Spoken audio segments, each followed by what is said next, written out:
Call to order. Invocation by Mr. Andy Nakane and pledge allegiance by Ms. Nanette Cook.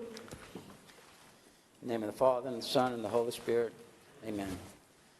Heavenly Father, we thank you for gathering us together in this new year. We look forward to working together with you your graces, to bring the best we can to the parish, to our city, to the people of this community. We request that you bring all your blessings on our leaders so that we may guide ourselves in the manner that you expect, to walk in your light, to share in your kindness, and to share in your wisdom and graces. We ask in the name of Jesus Christ our Lord. Amen. Amen. Father, Son, Holy Spirit. I pledge allegiance to the flag of the United States of America and to the republic for which it stands, one nation, under God, indivisible, with liberty and justice for all. Thank you, Mr. Nakane and Ms. Nanette Cook. Thank you, Mr. Chairman. Sure.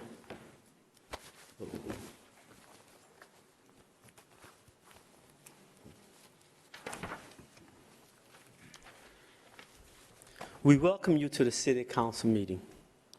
As presiding officer and chair, I would like to announce the following. This is a public hearing. To address the council on any item on this agenda, please fill out the speaker form and submit it to the clerk prior to the call of the agenda item, or you will not be given the opportunity to speak. Staff assistant is available if needed. Items for submission to the council should be handed to the council clerk, Ms. Veronica Williams, seated to my left. When addressing the council, state your name and title for the official record. The 3-minute rule will be in effect. No debating or confrontational statements will be allowed. The front row to my left is for media only. Foods and drinks are not allowed in the auditorium. Please silence all phones and electronic devices. Meeting procedures are by resolutions and not by Robert's Rules of Order. All documents with reference to meetings can be found on the LCG website. And finally, the council encourages your involvement in boards or commissions. If interested, please call 337-291-8800. That's 291-8800. Elections of officers. Cindy, please read. Election of chair and vice chair in accordance with Section 2-07F of the Lafayette City Parish Consolidated Government Home Rule Charter. I'd like a nomination for 2021 City Council Chair. I'd like to nominate Liz Hebert. I have 2 nominations for Liz Hebert, one from Andy Nakane and one from Ms. Nanette Cook. I need a vote for 2021 City Council Chair. I also have a nomination for Mr. Glenn Lazar. Okay, let's call for a vote, please. District 1. Ms. Liz Hebert. District 2. Hebert. District 3. District 4. Hebert. District 5. Liz Hebert is the chair. As chair of the City Council, I decided I don't want to give it up. No, I'm joking. Okay, let's make a change, really. Okay, go ahead. Congratulations to Liz Hebert. I know she's going to do a fantastic job. Appreciate her being the vice chair for the 2020. She did an awesome job. And I just know that she will continue doing what needs to be done for 2021. And we look forward to working with her. And again, I applaud her. She did a fantastic job as vice chair, and I see no reason why she will not continue on doing a great job. Liz, congratulations. Bob, I just don't want to give it up. I'm still talking. Still talking. No, I'm missing. All right, thank you. Sure. You have to now, because the names have been changed. You are in your right seat now. That's what I said? Okay, good. Right on the Neighbor. Well, thank you all, fellow chairmen, chair ladies. I appreciate it very much. It's an honor to be chosen by all of you. I look forward to serving and have very productive meetings in 2021. But first, I want to thank Councilman Pat Lewis for serving so eloquently his first term. It's been an honor to work under you, and I wanted to give you a little something from the rest of the council. And it says, Patrick Pat Lewis, Chair, Lafayette City Council, District 1, January 7th, 2020 to January 5th, 2021, as a chairman, signed by all of us and Veronica Williams. So for you, Pat, thank you for all you've done.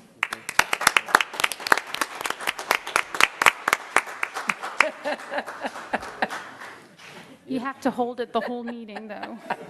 Hold it up. Hold it up. It's like those wrestling belts. Like the Wimbledon champion, yeah. Thank you. Now I will accept nominations for 2021 vice chairman. Here a nomination for Councilwoman Nanette Cook. Do I have any other nominations? And close the floor for nominations and bring it to vote. District 2, Cook. District 3, Cook. District 4, Cook? District 5, District 1. Nanette Cook is the vice chair.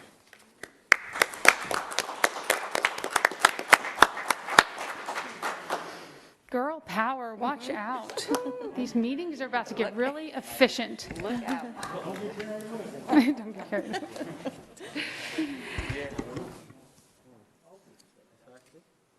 Do they need to switch seats or anything? Saying this, Chief? Yes. No, you do not. We already switched the names, and for the next meeting, we'll put the vice chair in the correct seating order. All right, well, perfect. Sager? Sager? I mean, even, what's the correct seating order? Perfect. Moving along to chair announcements. Due to the Mardi Gras holiday, the council meetings for February and March will be on the second and fourth Tuesdays of each month, rather than the typical first and third Tuesdays.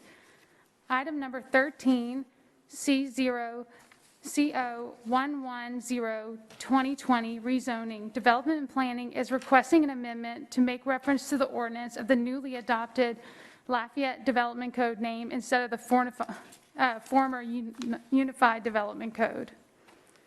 There are several January birthdays.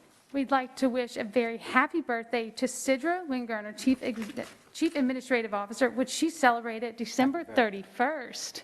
Happy birthday, Sidra. Happy birthday, Sidra.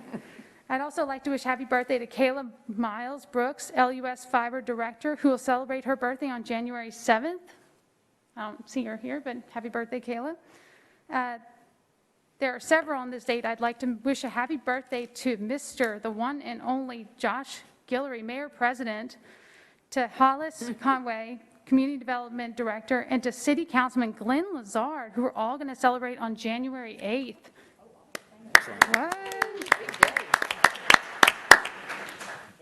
I am just going to send you all a mass text. Yeah. Keep it simple. I would like to wish a happy birthday to Chad Naveau, Public Works Director, who's celebrating on January 9th, just a day late. Happy birthday.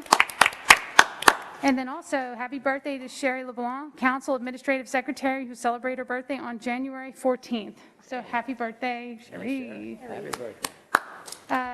I do not have any chair announcements yet. Haven't had time to think about what I want to say, but I see Councilman Lewis has the floor. You have a question? No? All right. Mayor President, do you have anything you'd like to add? Thank you, Madam Chair. It is my understanding that there has been, and correct me if I'm wrong, one other Madam Chair of the previous city council a long time ago, but never in our history, and it's my understanding, that has there been a chair and a vice chair that are female. And so as a father of two daughters, congratulations on behalf of society and our community. Well, thank you very much. Appreciate that, Mayor. But I sincerely offer my congratulations because you guys have earned it. I know that all five of you care very deeply, not only about your respective districts, but also about this city, this wonderful city that we're blessed to live in. So thank you. Councilman Lazard, welcome back. And, I really liked you before, but now that I know that you share Elvis's birthday with me in Hollis, I like even more. So, and to Councilman Lewis, your leadership this last year is second to none, and I just really appreciate your partnership, and the same goes to everybody on the council. So I know a lot of people will say, you know, a lot of ups and downs in 2020, but I will say that collectively, when you look at it, there were a lot more rewarding times than the down times, and if there were any down times, it just, by the grace of God, made us stronger. So I look forward to 2021 and beyond. So thank you. We do have budget to actual comparison of major city funds, November 2020 preliminary that was submitted to the council for your review prior to this meeting. If you have any questions, Director Toops is behind me. And seeing no questions, I do want to introduce a very special guest for us tonight, but a new member of our LCG family, our family here in Lafayette, and that is our new Chief of Police, Thomas Glover. If you could, Chief, come up and say a few words. And while he's walking up, I think everyone here has been introduced to the process, very transparent process. I thank Councilwoman Hebert for serving on our search committee, and also the City Council for agreeing to appoint her. Chief Glover will tell you that this process was not a light process to become the new Chief of Police of Lafayette, but I can say with confidence that we picked the right person for the job, the right individual that will lead our wonderful police department into the future. So, Chief Glover, the floor is yours. Thank you, Mayor President. I think I've met everybody. Mr. Lazard, I haven't met you. I look forward to doing so, and got you tomorrow. I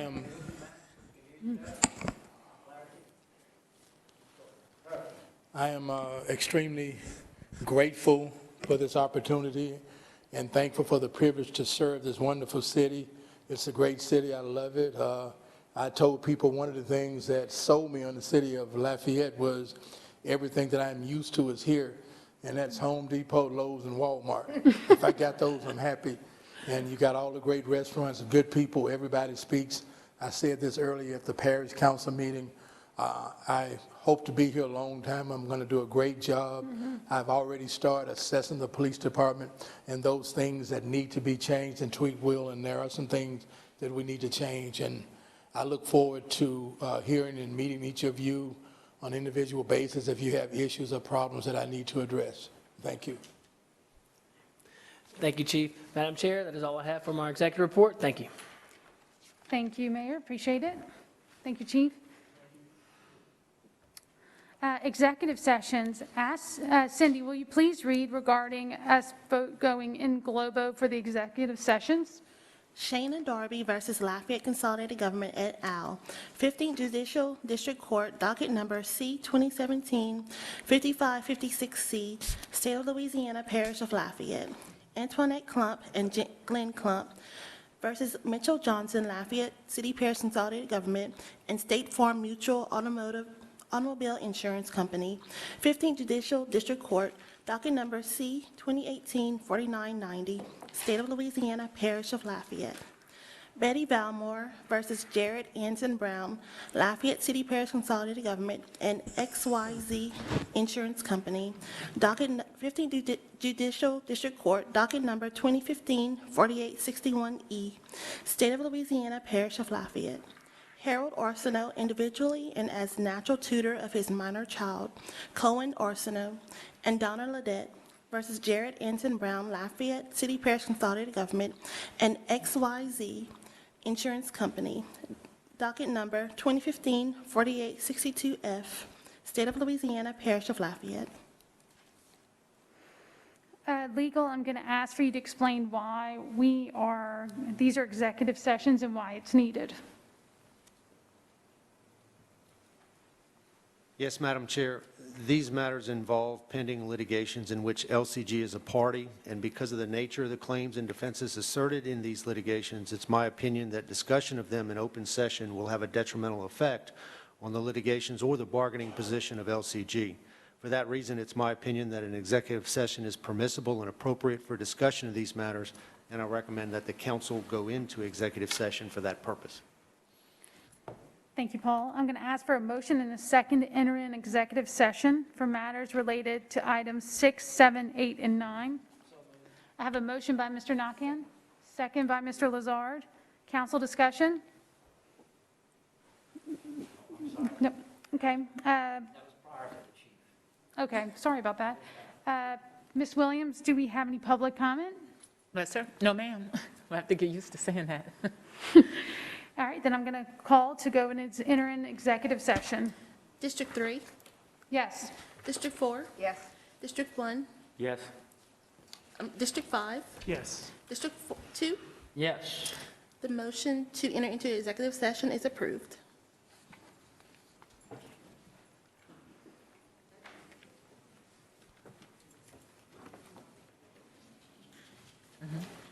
Okay.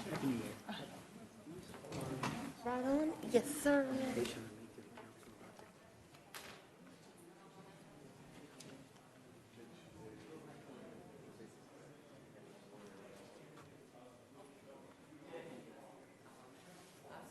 Sorry, how are you, sir?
All right, welcome back, everyone.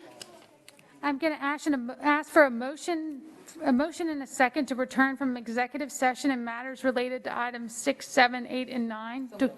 I have a motion from Councilwoman Cook, second from Councilman Nakhan. Ms. Williams, do we have any public comment? No, ma'am? All right, and then I will call for a return from in globo in executive session. Oh, we already got a We- motion.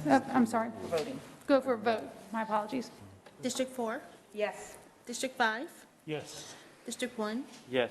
District 2, Yes. District 3. Yes. The motion to return from in global executive session is approved. All right. Veronica, if you want to walk us through each of the items one by one, please, and then we'll vote on them individually. Okay, legal has made a recommendation in the matter of Shayna Dorby versus Lafayette Consolidated Government. Can I? Okay, can I get a motion? Motion by Mr. Nakhan, second by Mr. Lewis. Go for a vote? District 5, Yes. District 1, Yes. District 2. District 3, Yes. District 4. Yes. The motion to accept legal's recommendation is approved.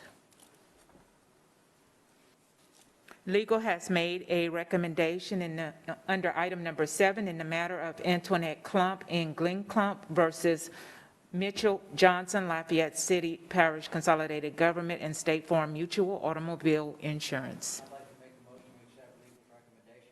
I got a motion from Mr. Nakhan. Do I have a second? Second by Ms. Cook. Go for a vote? District 1, Yes. District 2, Yes. District 3, Yes. District 4, Yes. District 5. Yes. The motion to accept legal's recommendation is approved. Legal has made a recommendation with reference to item number 8 in the matter of Betty Valmore versus Jared Anson Brown, Lafayette City Parish Consolidated Government, and XYZ Insurance Company. I have a motion from Mr. Nakhan. Do I have a second? A second from Mr. Lazard. Let's go for a vote. District 2, Yes. District 3, Yes. District 4, Yes. District 5, District 1. The motion to accept legal's recommendation is approved. Legal has made a recommendation with reference to item number 9 in the matter of Harold Arsenault individually and as natural tutor of his minor child, Cohen Arsenault and Donna Lede versus Jared Anson Brown, Lafayette City Parish Consolidated Government, and XYZ Insurance Company. I have a motion by Mr. Nakhan and a second by Mr. Lewis. Can I get go to vote? District 3, Yes. District 4, Yes. District 5, Yes. District 1, Yes. District 2. Yes. The motion to accept legal's recommendation is approved. Thank you all for that. Moving on to joint resolutions. This is a public hearing, and speaker forms are available for anyone wishing to address the council. The 3-minute rule does apply. Cindy, will you please read?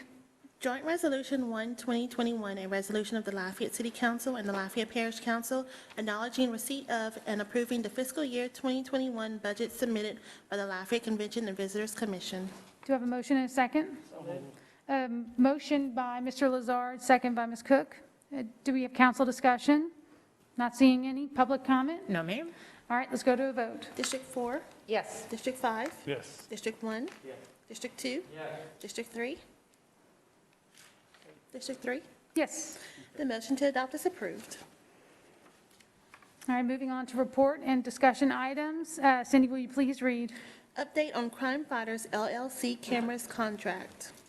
All right, I'm going to give the floor, Mr. Logan, I see that you're on here. Mr. Escott and Sidra, I'm going to make your mics hot. So, and I believe that Mike Abear, I'm told by our team that you are also going to make a presentation. We possibly have something to pass out.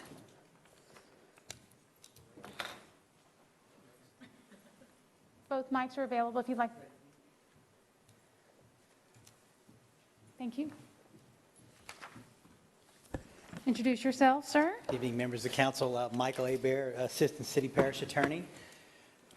I was asked to review the Crime Fighters camera contract to provide the council with an overall review from the legal department's perspective of some of the issues that are raised by the contract, some of the issues that have been raised by the council, some of the issues that have been raised by the media.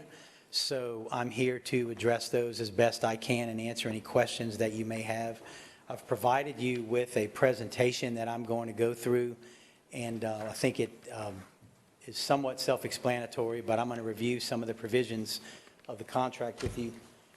First, I'm going to talk about generally what the contract has to say, and secondly, I'm going to address the issue that's been raised as to whether it was permissible for the mayor-president to have executed this contract without the approval of either of the councils. I'm going to address the issue that's been raised about whether Crime Fighters needs or needed a license to deploy these cameras. I'm going to address the Louisiana public bid law issue, whether this contract needed to have been bid, and then also to conclude, to the extent that it's determined that there are any issues that ought to be addressed in the contract, what would be the most effective ways or the available ways to address those. Turning first to the terms of the contract, just walking through those very briefly, the contract provides that these cameras will be owned by Crime Fighters. They will not be owned by LCG or the city or the parish. That's to be distinguished from a previous contract that that LCG entered into prior to the time that there were separate city and parish councils in 2015, in which LCG purchased a little under $700,000 worth of cameras to be owned by LCG for the benefit of the police department. The police department does still own those cameras, and I believe has purchased yet some additional cameras under that contract since 2015. In this particular situation, the cameras would be owned by Crime Fighters. The data that is captured by the cameras is also owned by Crime Fighters.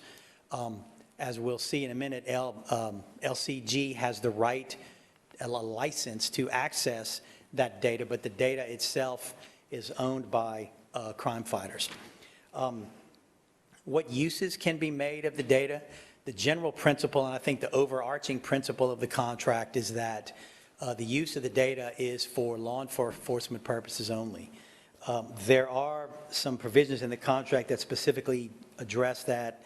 One, Section 3D says LCG shall have a license to use for any law enforcement purposes any videos, images, or data that are collected by the cameras.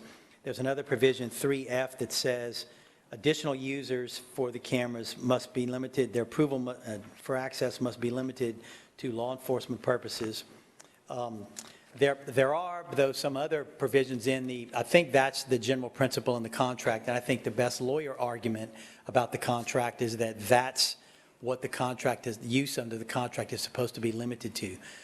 There are a couple of provisions in the contract that are a little broad that could be interpreted to say that there are some potential, I think, unintended, but for non-law enforcement use. There's a provision in the contract that says, for example, LCG agrees to use and approve the cameras only for law enforcement purposes unless otherwise agreed by Crime Fighters. There's another provision that says Crime Fighters may enter into similar agreements with private persons or other law enforcement agencies or public entities.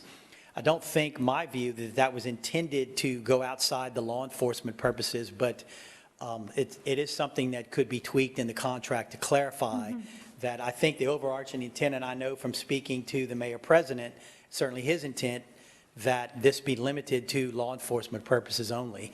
And so I think that's easily clarified in the contract, but that issue is certainly presented there. Going on to the term of the contract provides that it is for a 4-year term until November 25th of 2024, and it can, however, be terminated on 30 days written notice for any reason or for no reason. It's not required that there be a breach of the contract. It can simply be terminated for convenience at any time on 30 days written notice. And also can be terminated not just to the contract in its entirety, but can be terminated as to individual cameras or individual groups of cameras. And those are the high points of the terms of the contract. I think those are the critical points and the most significant points in the contract. Turning to the issue of whether it was permissible for the mayor-president to enter into this contract without council approval, and in case you're following along, that's page 7 of your outline. There are a couple of provisions in the charter that deal with this. There are provisions that deal with the powers of the city council and the powers of the parish council. That's sections 102. That says the city council is the legislative branch of the city and the parish council is the legislative branch of the parish. That's since the new amendments to the charter. There are other provisions in Article 1 of the charter that carry that out further, but that's the basic principle. Section 211E says that an ordinance that's within the legislative power of both the city council and the parish council has to be approved by both. You know, you have on your agenda, for example, tonight, some joint ordinances that are for that reason. Section 211A11 requires that there be an ordinance to convey or lease lands of the city parish. But I think the significant provision that we're dealing with here is section 309A5, which deals with some powers of the mayor-president, which permits the mayor-president to enter into a contract without council approval if it is for a project or purpose that is specifically identified in the budget. And in this particular case, I think that's the question as to whether there was a project or purpose specifically identified in the budget. To turn back to that 2015 contract that I mentioned a moment ago, that power was used in 2015 to enter into that previous contract. That contract never did come to the council to buy that $700,000 worth of cameras. Again, that was prior to the split of the city and the parish council, so there was no issue there about, you know, is this a city matter, is this a parish matter? So that really wasn't an issue there.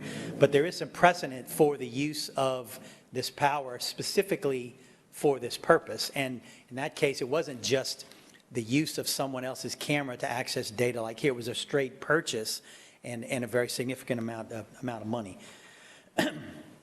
So there are specific line items in the current budget which, in our view, gave the mayor the authority to enter into this contract under Section 309A5.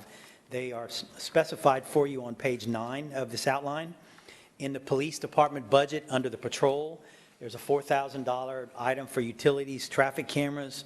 On the police services line item, there's a $303,000 and change line item for telecommunications. And in the criminal investigation line item, there's an equipment maintenance neighborhood cameras line item for $95,040. In our view, those were sufficient authority for the mayor-president to have entered into this contract on behalf of the city. If I may, Sure. quick question. Was this the intention when we added these budget line items, was for this purpose, for this contract? Well, I would say that I know my intent was to do all I can to keep our public safe, and that's a very broad statement. I rely on our very qualified legal department to advise me whether I can or cannot sign a contract. So I would say that, yes, it's not only in the legal intent, it is also within the practical intent. No, so maybe I didn't question. That's not my question. My question is, when you put these did you put these line items in the budget for this year?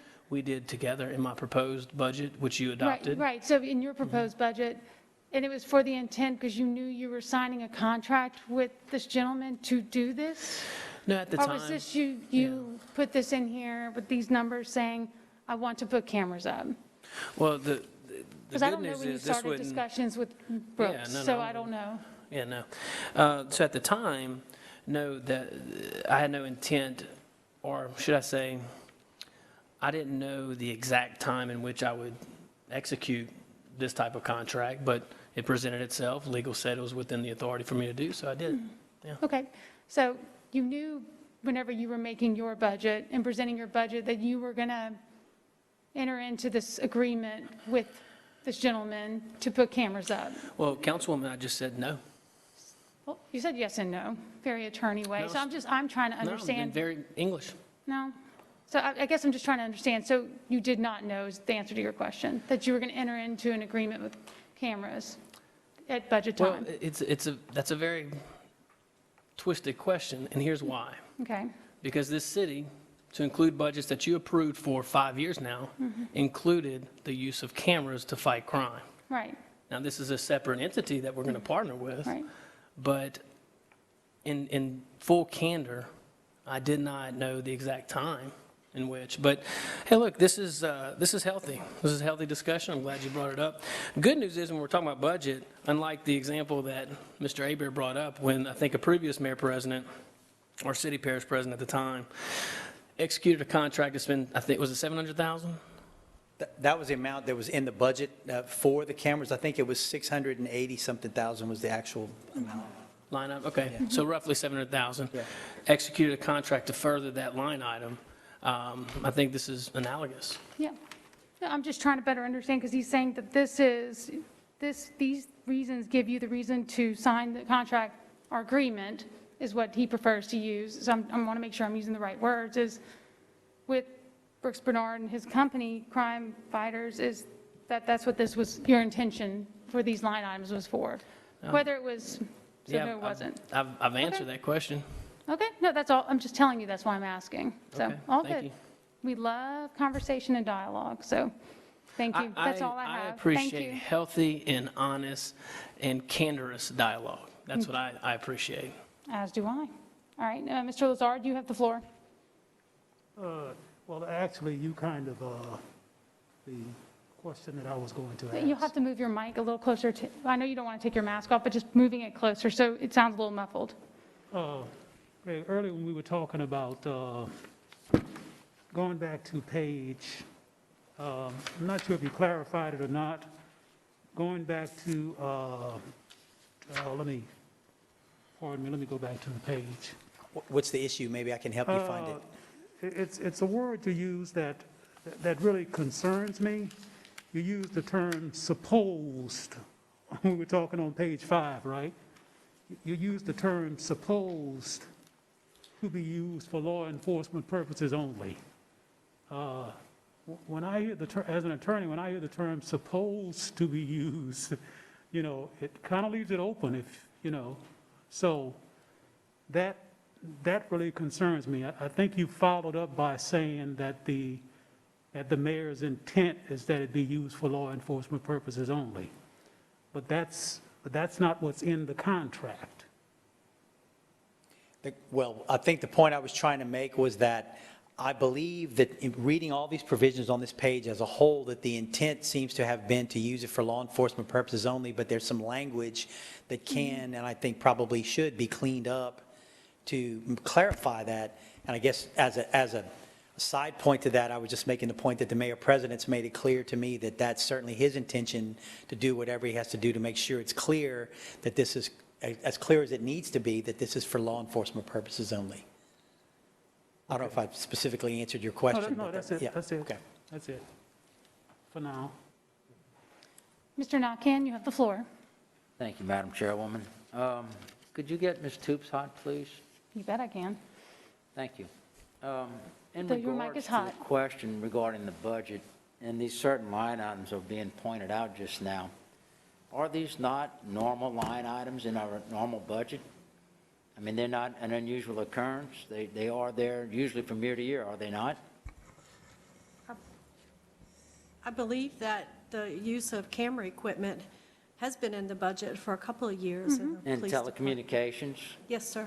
and utilities, traffic cameras? I mean, Yes, sir. that's been in the budget for years. So this is not something new that's in there. So I'm sure as it was put in this year's budget, it was a line item that's always been there, and it's just put in and renewed, basically for expenses that we have. The fact that our mayor president found this in the budget to enhance law enforcement's abilities to fight crime, he's using these numbers strictly for that. That's the whole reason behind this. It's not that he put this in there for that. They're always in there. It's like anything else we find in the budget, ways to fix the Ambassador Sound Wall. We found money for that, did we not? Thank you, Mayor President. Thank you, Ms. Aber. I appreciate that. So these are things that aren't unusual to find in the budget to use for things we need. This is something Mayor President, in conjunction with the Lafayette Police Department, found a need for. So that's the reason for this. Thank you. Could I just add one other point to that as far as the term telecommunications? Because I had someone ask me a question about that when I pointed out to them that I thought telecommunications was a line item that authorized this. And they said, what do you mean? Isn't that like using the telephone? And if you actually look at the definition of telecommunications, it's actually extremely broad, much broader than that. It's basically the transmission of information over a distance, by some mechanism, which clearly that's exactly, what's going on here with the cameras. So Right. just wanted to make that point that that was another reason why I thought that particularly the telecommunications line item was supportive of that particular authority. I see I have other council members. Council members, do we want to finish the presentation, then come back with questions, or did someone have an immediate? All right, then if you don't mind waiting, I'm sorry, I know I'm the one who started it, but if it can wait until the end, because they may address a question, release yourself from the floor. If not, I can come to you. Mayor? Oh. Nope, you're good. Councilwoman Cook, are you good, or you want, real quick? You can, that's fine, I'll wait. Oh, okay. All right, I know I started that, I apologize. Go ahead. So just if you're keeping score, we're on page 10 of the outline. So there is an issue with the contract, and that is that all of the line items that we talked about are city budget line items. Under the old charter, that's no big deal. It doesn't really matter. And in fact, there was a similar situation in 2015. Those are all police line items. That's a city-only agency. There's no parish police department. But because of the new charter, there's a quirk in the charter now that it creates a potential issue that there are no corresponding line items in the parish budget. The police department's a city-only department. The contract is with LCG on its face, not the city of Lafayette. So, and there's some references to the parish in the agreement explicitly. So I think the best practice would be to get the parish out, get references to the parish out of this contract, have the contract be with the city of Lafayette only. As you'll see, and I save that for the end of the presentation, I think that's a relatively simple process to do that. We call it reformation, and we'll talk about that at the end. But this is, an issue with the contract that's kind of hanging out there that I think ought to be addressed. And so we'll talk about how to address it at the end. So turning to another issue that's popped up, I think this started with a media report, whether Crime Fighters needs a license to deploy these cameras. The governing statute is in Title 40 of the revised statutes. It's subsection 1664.4A. And the buzzword here is life safety and property protection contracting. And what that statute says is nobody can do that unless you get a license from the state fire marshal. What is that? What does that mean? What is life safety and property protection? Well, the law violates a rule that my fourth grade English teacher told me about, which is it uses the term in the definition. It says life safety and property contracting is performing these certain activities on systems and equipment designed to protect life and property. Well, that's not helpful, right? So we drilled down into some more of the definitions in the statute. I also looked at the regulations of the state fire marshal also to see if there's anything that addressed that, because those are published in the Louisiana Register and the Louisiana Administrative Code, and there's nothing there that's helpful. But in the statute, it provides some examples, and just if you would just stay awake for a minute while I read through these. I want to tell you what. Think about what's absent here while I'm reading these to you. Mechanical or electronic locks, special locking systems and equipment, security systems and equipment, fire sprinkler systems and equipment, fire detection and alarm systems and equipment, fire suppression systems and equipment, portable fire extinguishers, fire hoses, conveyance devices, intrusion alarms, closed circuit television, household fire alarms, special locking systems, mechanical locks, electronic locks. The only thing in there that might arguably be something that might apply to these cameras is this closed circuit television, but I'm not even certain that that's really what's going on here. None of those examples, in my view, really cover this situation, which is cameras deployed out on a pole in the public rights-of-way to deter or detect crime. It doesn't seem to fall into any of those examples. So, in my view, it's at least questionable whether a license is actually required. I'm not sure how it got to that point and the cease and desist order that got issued, and all I know about is what I read in the media, and I don't vouch for the truth or falsity of that one way or the other, but in my view, it's at least questionable. I'll say also, though, is it doesn't appear to be LCG's fight to fight.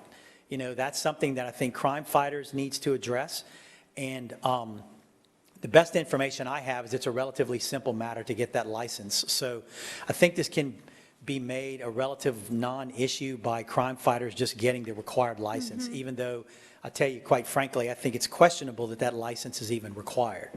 But that's after some pretty detailed review of those provisions. It's hard to see that there's a specific basis for requiring that license. Sure. Hold on one second. I see Councilwoman Cook and Nakhan, you're in. Do you need, are you buzzed in to speak afterwards to this reference? You would like to? All right. Hold on. Cancel it? No, let her go off. Oh, okay. All right, cancel it. Cancel it. All right, Councilman Nakhan, you have the floor.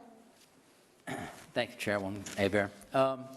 In lighting what you said, and having been familiar with these licensing from the State Fire Marshal, basically you're dealing with building codes. Yes. Everything. Exactly, precisely. Including closed-circuit television. All those things that I read. Which I think closed-circuit is within the building, and has nothing to do with utility poles are out in public use.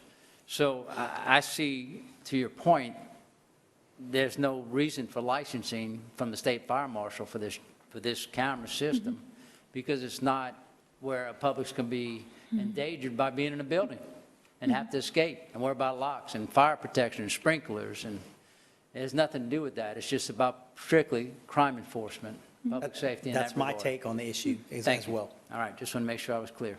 And for everyone's knowledge, Councilwoman Cook and I met with Mr. Bernard on property. He gave us a really great tour and helped answer all of our questions for many hours. Bless his heart. But he is actually going through the licensing process now as we speak. Whether he needs it legally or not, he said, peace of mind is worth everything, I'm doing it. So just so y'all know that. Thank you. Go ahead.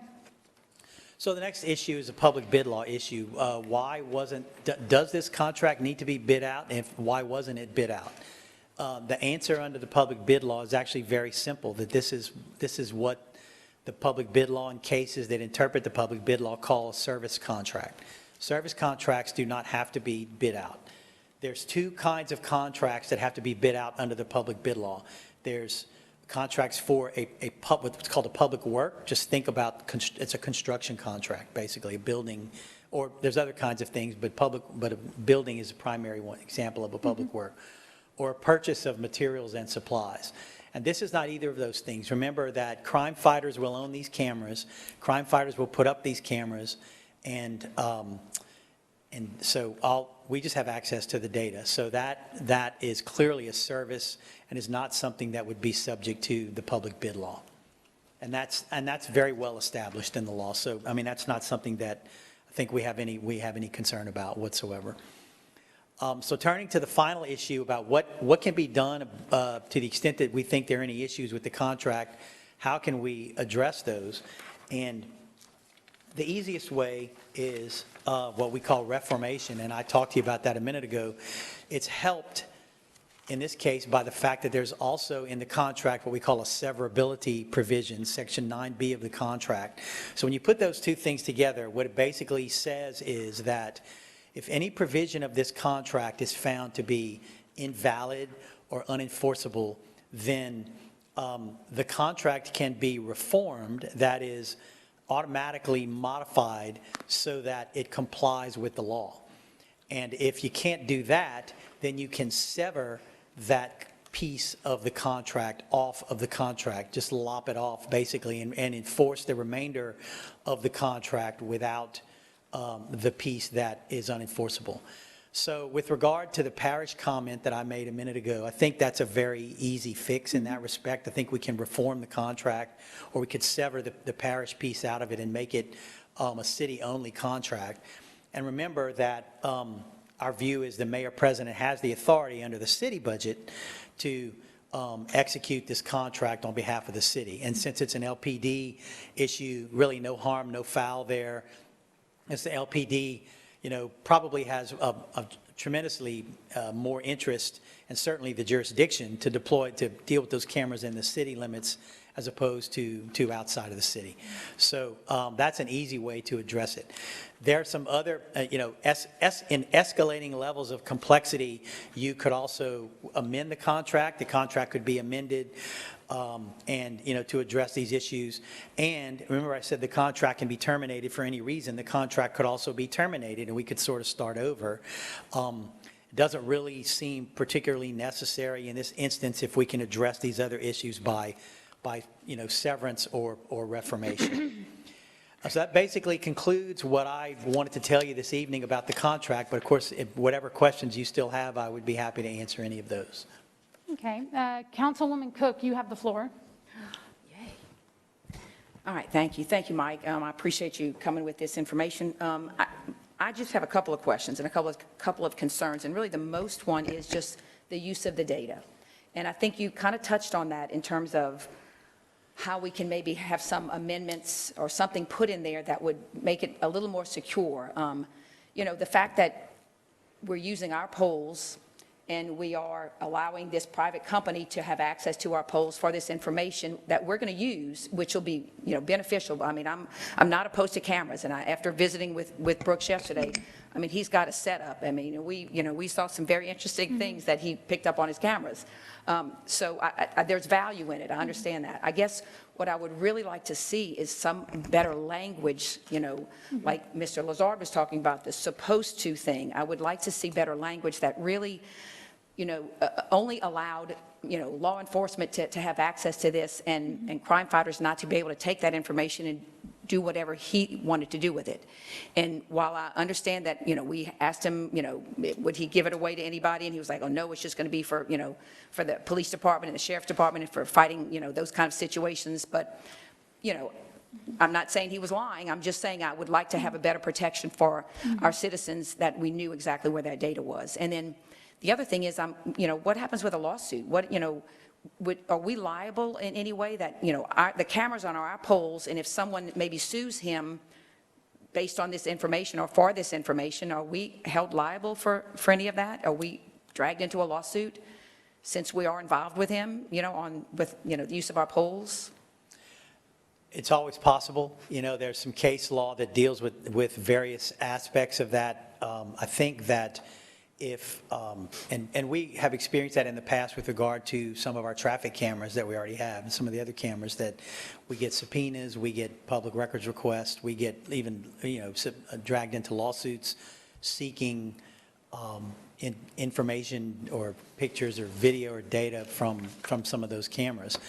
That's a possibility in this situation. It's a possibility with the police cameras that we have deployed now.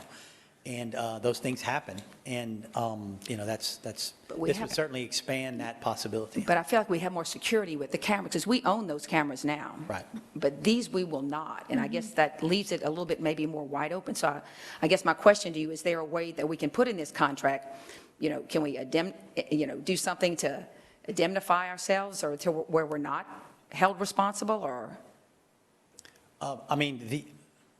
Certainly, there's always provisions that can be inserted to protect us further from these kinds of things. If someone wants access to the cameras and they want LCG or the city to be an additional defendant and we don't have the data, I guess there's some indemnification provisions that could be inserted to address that, if that's what you're talking about. Yeah, if there is, that's just one of my concerns, or another one of my concerns. The other one is, or another one is dollar amounts. Do we, and locations, and how many polls are we talking about? I know that our Homestead, our other contract, what is it with Homestead Security? Not security. Homeland Safety Homeland Safety. Systems.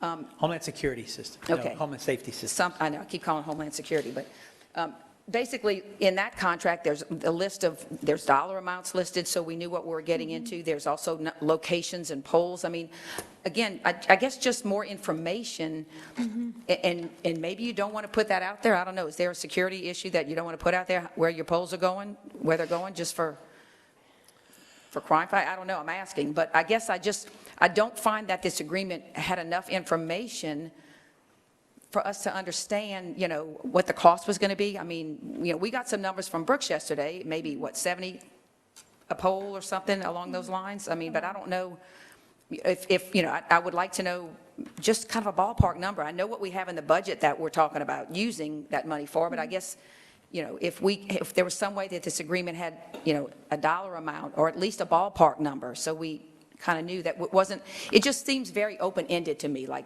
we could put, you know, a million more polls up and we could, you know, be charged a lot more than maybe we have, and we have to, you know, come back for a budget adjustment and add more, which, again, I'm not opposed to cameras. I'm just trying to figure out, do we have an idea of dollar amounts? And I don't, but you raise a point that, excuse me, I meant to cover, and I think I accidentally skipped it over, which has to do with the allocation of costs and who pays what and how that works. Attached to the agreement is a document called Operating Procedures, which actually, I think, started with the 2015 camera contract, where we actually own the contract. There was a document signed, and I don't know if it was in 2015, but I know the people who were there, for example, Jim Kraft was chief of police at the time, so that pegs a particular time frame for me.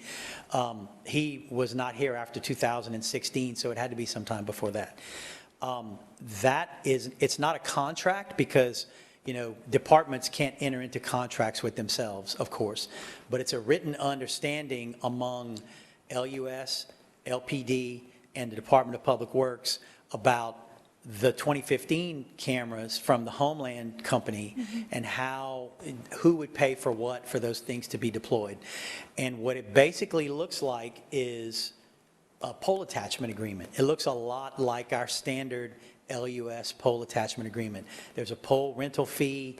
There's discussions about what we call make ready, which is if the pole needs to be reconfigured in order to put the camera on there, then who has to pay for that, and what do you do with the people who are already on there, all those sorts of things. It looks very much, if you take a pole attachment agreement and you take the operating procedures and you line them up with each other, there's a lot that really overlaps. But it's not a contract. It was the Director of Public Works, the Director of Utilities, and the Director and the Police Chief who signed it. Well, that was attached to the crime fighters contract as the same arrangement that would be observed here. And what the agreement says, and I'm sorry that I didn't cover this earlier because I meant to, what the agreement says is that cameras will be deployed at locations selected by the police department. And that's the only place that the contract provides for cameras to be deployed. And once they're deployed, those operating procedures take effect. Crime Fighters pays for the cameras. Crime Fighters pays for the installation. But the police department, through their existing arrangement with LUS, pays for the rest, which is they pay for the electricity to the cameras.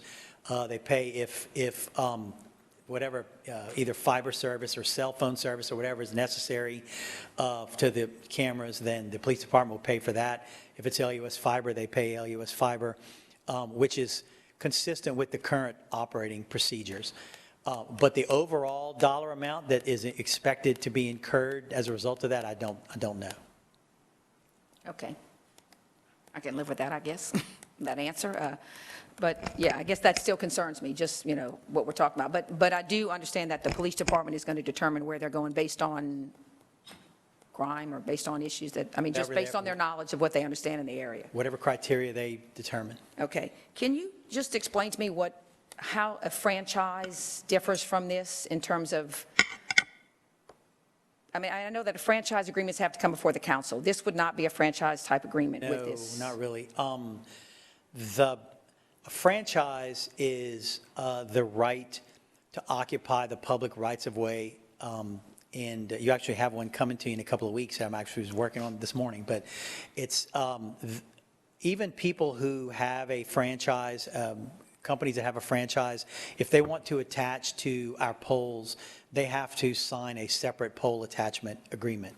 So you would need both in order to occupy the rights of way. If this were a telecommunications provider that were providing service to the general public, they would be required to get a franchise to occupy the rights of way and to get a poll attachment agreement with LUS. And you may remember last year, we had the small cell issue that came with you. There were telecommunication providers that there also have to get a certain kind of agreement with us. They get on not just our pole, our LUS poles, but other pieces of LCG property, our light poles and things like that. So the difference here is this is not general permission to occupy the rights of way. This is specific permission to install at locations that are designated by the police department and for the benefit of the police department. Sure sounds like a franchise agreement, though, to me.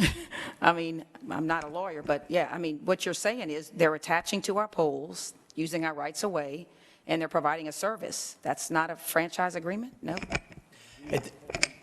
And, yeah.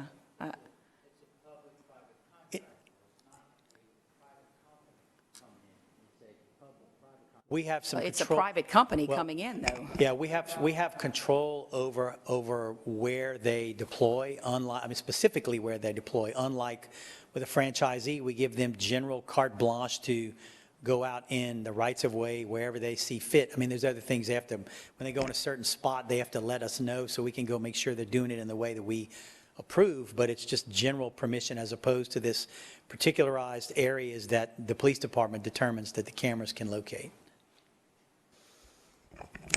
Okay. I'll let that one go for the moment. Look, I think that's all I have. I'm going to let somebody else, I know there's other people that want to talk, so I appreciate your answers. Sure, Thanks. Sure. Nanette basically addressed most of the concerns that I was going to raise. But when we signed this contract, and this is not for you, this is for the mayor president, we were in the final phases of the search for a new police chief. What was the big rush in executing this contract? And should we have waited until the new police chief came on board so that he or she could chime in, if you will, and give their opinion on whether or not this was something that they would be interested in doing, especially in light of the fact that we already have a network of cameras that we own and control. I think that's a valid point, Councilman. We kind of had a little bit of that discussion this last meeting, but I think that's extremely fair. But I want to highlight a few things. There are no cameras up right now. None from this particular agreement, this partnership, for lack of better words. And there will not be until all these concerns are addressed. So I think what you're bringing up is extremely valid, and I appreciate you doing that. You raised the issue of the language, for example. I think, as put my lawyer hat on, I agree with you. We should clarify that, and I'm glad that we have solid counsel on this that can reform the contract, or worst case, you can nullify and enter another one. I don't know if that's the most efficient way to do it. But to answer your question on point, we have a great person in the audience today that I have discussed this issue with, and that's our new chief of police. So I don't know if it's, I was going to ask the council if I could invite Chief Glover up, but I don't know if it's appropriate at the end. Yeah, no, I'm going to invite him up, but I don't know if you want Mr. Hebert to finish or not. Whatever. Chief, if you could. So, and I think it's very timely since the councilman asked that. So I have had this conversation with Chief Glover, but also I think his experience in Dallas could also probably help us out more than hypothetical questions in an interview.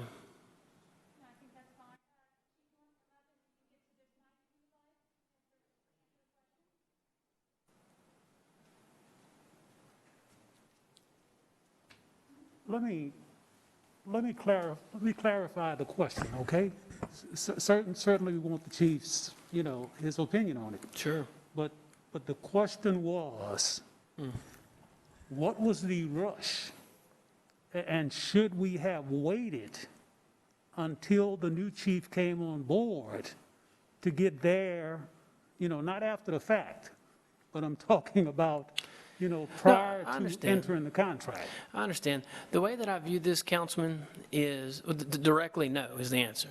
But the reason for that answer is I view this as another tool in the toolbox, a tool available to our chief of police and his officers. If the chief of police comes to me and says, we don't need these cameras, I'm going to say, Roger, got it. No problem. Take them down. Do whatever, terminate the contract, do what we have to do. Just like I didn't wait to approve the budget to order bullets or gas for the vehicles that our officer uses. You see, it's healthy to have these conversations, but in the executive branch where we're tasked primarily with action, because our people, no, I'm serious, because our people cannot wait for me to talk about things to protect them. This was a tool offered to us at no additional cost to the taxpayers, an additional tool available to our new chief of police and our police officers. Should the police department, as noted by Mr. Hebert, said it's to their discretion where these locations or where these cameras are deployed, it's a tool available to them. And I will do everything within my power and waste zero time in protecting our community. So, no, the answer is no. Chief? Good evening again. To get straight to the point, I am a profound proponent of cameras. The first experience I had with cameras was in 2007, 2008 as the head of the domestic violence unit in Dallas, where there was a kidnapping, and we used the cameras in order to capture a person who had kidnapped two small family members and was placing them in danger. From a personal standpoint, property that I've owned for 20 years, I have 6 cameras on it, so I believe it's a crime-fighting tool that can benefit this city, this department. It can help us tremendously when we need information on suspect vehicles, as long as we can get access to it, and I think we will have access to it. I'm a proponent of cameras, and I believe in cities using cameras to protect property. I don't think we would or we should tell people the location of the cameras, and that's simply because if I know where a camera is and I want to commit a crime, I go to a location where there is no camera and commit that crime. And so I think our sources and methods for detecting, minus the fact that we have cameras up, is all that we should be discussing publicly so that we can practice better crime prevention. One of the last assignments I had in the Dallas Police Department was I was a watch commander in the 911 section, and we had 140 cameras strategically placed around the city of Dallas, and we actually hired retired police officers to sit and watch them and talk us through real time when there was a crime being committed. They were hooked up directly near 911, and when something happened, they would say, we got a guy at 111 Main Street breaking into a vehicle. He has on a black shirt, white shorts, red cap. If that person didn't complete the crime and the officer showed up, your suspect walked westbound on Griffin Street, da-da-da. So they are very good, and I am a proponent of them. I sincerely say that I believe in cameras. Let me clarify this, if I may. It seemed like the question kind of got derailed, if you will. I'm not. And I don't want to give the impression to anyone that I'm opposed to any kind of crime-fighting tools, okay? Cameras included. My concern was real simple, okay? And I think I made it clear. And there to compare cameras to bullets and gasoline is kind of taking it to the extreme, okay? So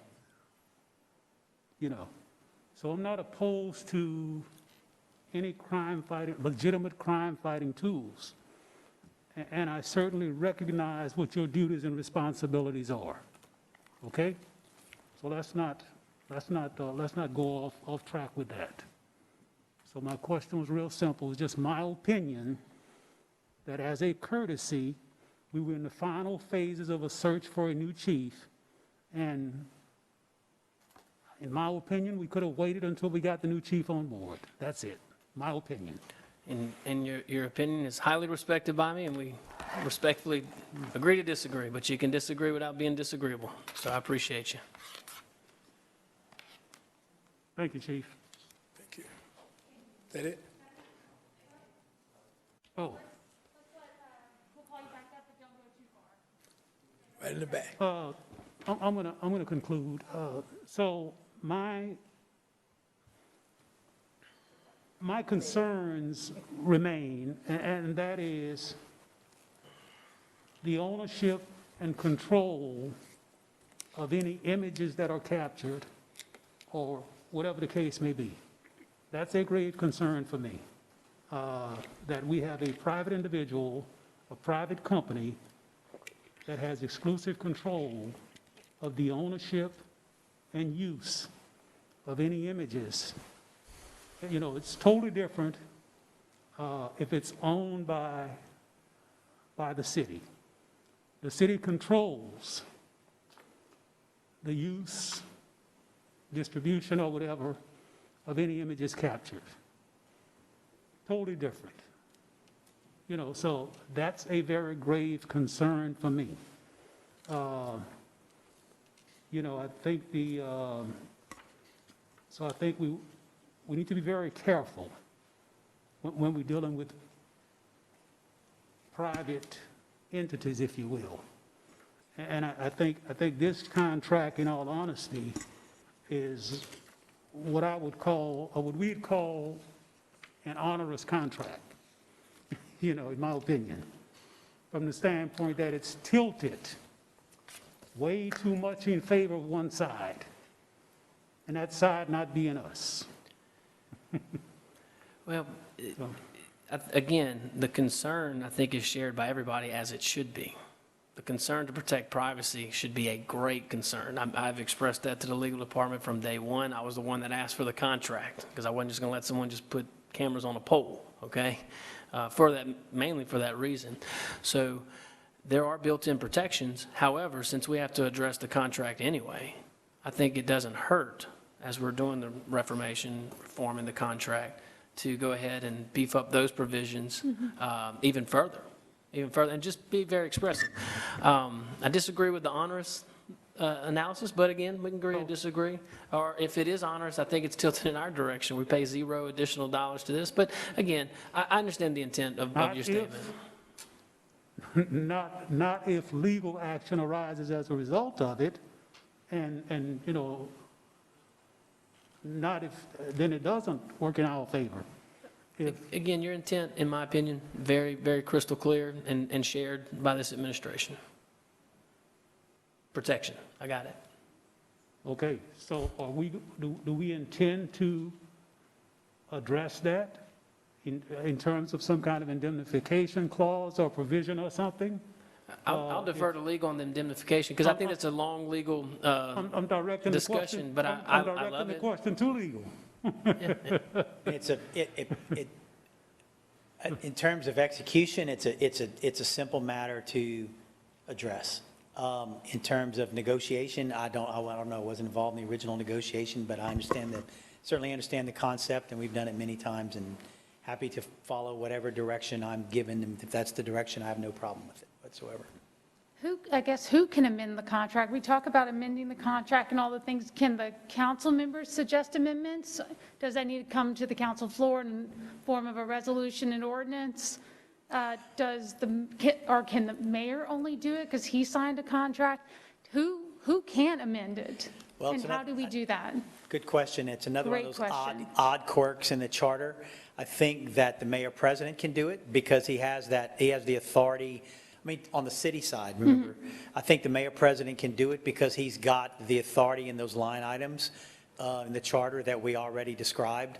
I think if he had the authority to enter into the contract, he has the authority to amend that contract. I think that the council has parallel authority, because the council could have, it was not necessary for the council to have approved the contract, the city council, but the council has that parallel authority to put on the agenda an ordinance to pass a different contract, to amend the contract, and I think the mayor also has that same authority because of those line items in the budget. Okay, so if council members wanted to amend the contract, we could get with you. Is that what you're suggesting?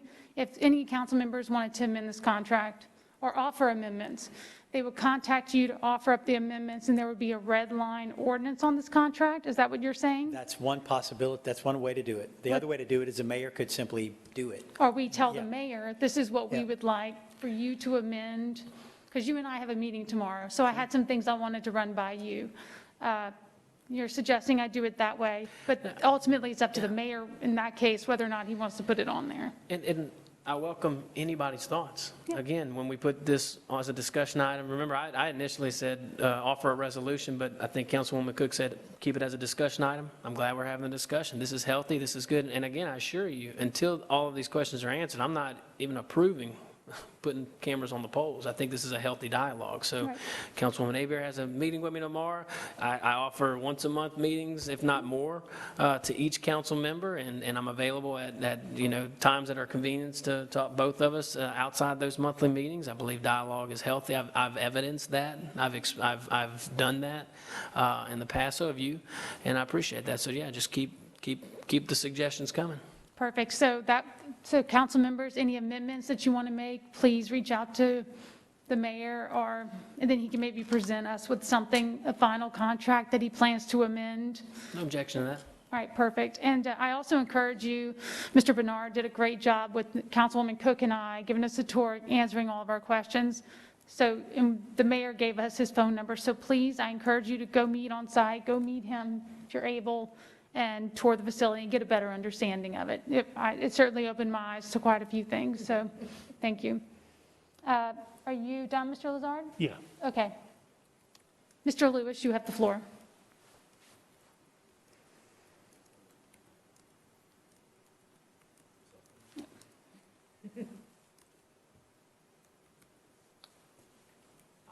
Thank you. Oh, go ahead. Request to speak. Request to speak, you canceled it. There you go. Okay, thank you. You forgot what it's like to just be a lowly council member, Yeah, I didn't you? almost fell asleep. I mean, I have quite a few questions, but some of the questions may have been asked, but I'm asking anyway because it's been, a good conversation been going on for about the last 30 minutes or longer. But Chief, you did mention something about your proponent of cameras. I don't think anyone here is against cameras and what have you, but you also made the comment that you guys had someone special, I don't know, I think in Dallas, I guess, that would wash cameras. I think you made that comment a few minutes ago when you were talking. Somebody would just at the monitor and just looking at cameras and be able to solve crime. So my question to you, who owned those cameras? Was it a private organization, company, or was it the Dallas department? See, right now, we're looking at crime fighter who has no affiliation with LCG. So my question to you, who owned those cameras where you were talking about? City of Dallas owned the cameras, but a lot of them were purchased. Ladies, please, I can't hear what I'm you're saying. sorry. I'm sorry, go ahead. The City of Dallas owned the cameras, but some of them were purchased through donated money from downtown merchants, business Okay. people, and the chambers of Yeah, commerce. But my question is, who owned the cameras? And you said Dallas Police. Now, donations, it still went to Dallas. If it was a donation, it still went to Dallas. So what we're talking about here is a private company that owns the cameras. So being that said that crime fighters own the cameras, correct? Who has the authority to terminate it? And we were talking about amending. Mike, who has the authority to terminate the contract? Not amend it. I think the same, Terminate. I think the same exact analysis applies. I think if the mayor had the authority to enter into it, then carrying out the contract, he'd have the authority to terminate it. Okay. I think the council also would have the authority to terminate it. There's a little wrinkle in there about this business with the parish council that there's, an argument that maybe both Yeah. councils would need to terminate it, but I think if the parish shouldn't be in there, then, it may be unlikely that the parish council would have to be involved in that, but that's a possibility. Okay. And what areas will these cameras be installed? And I know what Mr. Lazar was getting at, that's why he was hoping that you would have been there to make some type of opinion. But then, if I'm understanding, the cameras will be put in at whose discretion? Will be Well, installed in whose discretion? Right now, we're doing and conducting research. I'll have a ComStat meeting, command staff meeting on Thursday morning, and I believe that they should be beneficial in areas where we have the highest activity. Of course, we'll need some downtown, other areas where we have concerns about crime, and for purposes of being covertly able to solve crimes, we won't tell people where they're located at. So we will make a determination on that, but I would like to tell you that we placed a camera at 11 Main Street because we've had 13 burglaries in that area. We placed one at 555 USA Street because we've had 10 accidents in the intersection. So that research is being compiled right now to let us know where the cameras are most beneficial to the city of Lafayette. Okay, I can agree with that, but then my concern would be, being that they're not owned by the city of Lafayette or LCG, this private company, he can install cameras wherever he pleases. I mean, I see some people shaking their head and what have you, but I'm understanding that because he's privately owned. He can, or they can put cameras where they're on discretion. I would like to hear from you if that's correct or Sure, not. I can address a piece Sure. of that. Crime Fighters has cameras now in Lafayette Parish, and I Sure. think it is because they have cameras on DOTD rights-of-way, on poles owned by entities other than LCG, for example, and I don't know, I'm not picking on them, I don't know if they actually have them there or not, but Slimco, Entergy, Clico, those operators all have facilities in this vicinity. So no permission from LCG would likely be necessary for any of those. Correct. I think that the expansion here is that these are actual poles that are owned by LCG or some operating entity of LCG. So my understanding is that if they're LCG pole, but if they have cameras on pole somewhere else, it might be because of a Slimco pole or Yes. or easement or something like that, not necessarily be the LCG poles. That's right. So I don't think that they could go out and put something on any LCG pole without LCG's permission. Okay, we don't think that. We're not sure. No, We just don't I think. know for sure You know that for if sure. we found, we could make them get off. Okay. Absolutely. We can make it up. Yeah. When it comes to the footage, who has the authority to release the footage? You can say it's a good question. It's okay. It is a very good question. You can say it. I'll just make that my general and continuing comment that all of your questions are good questions. I I understand. thought I was special. And so, and all the council questions are excellent questions. You can't have a favorite child. So the contract specifically provides that all of the images, all the data, all the information captured by the cameras is the property of crime fighters. Crime fighters will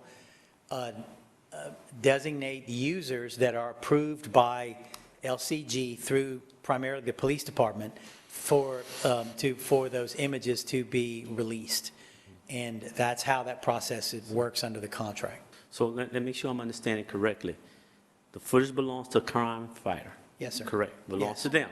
Yes. So if I'm an individual, which I am, I decide I want to look at the footage for some unknown reason, they can let me look at the footage, or they have to go to somewhere else, or is it being enforced by someone else that I cannot look at the footage, or I can? I mean, I just want to make sure that, we're talking about privacy, we're talking about invasion Sure. of privacy, and people have a concern about that they're being looked at, the neighborhood is being watched over, and I want to make sure that's our duty to make sure that they are protected. We're trying to protect them by the use of cameras, but then also we have to protect them from somebody doing some illegal activities.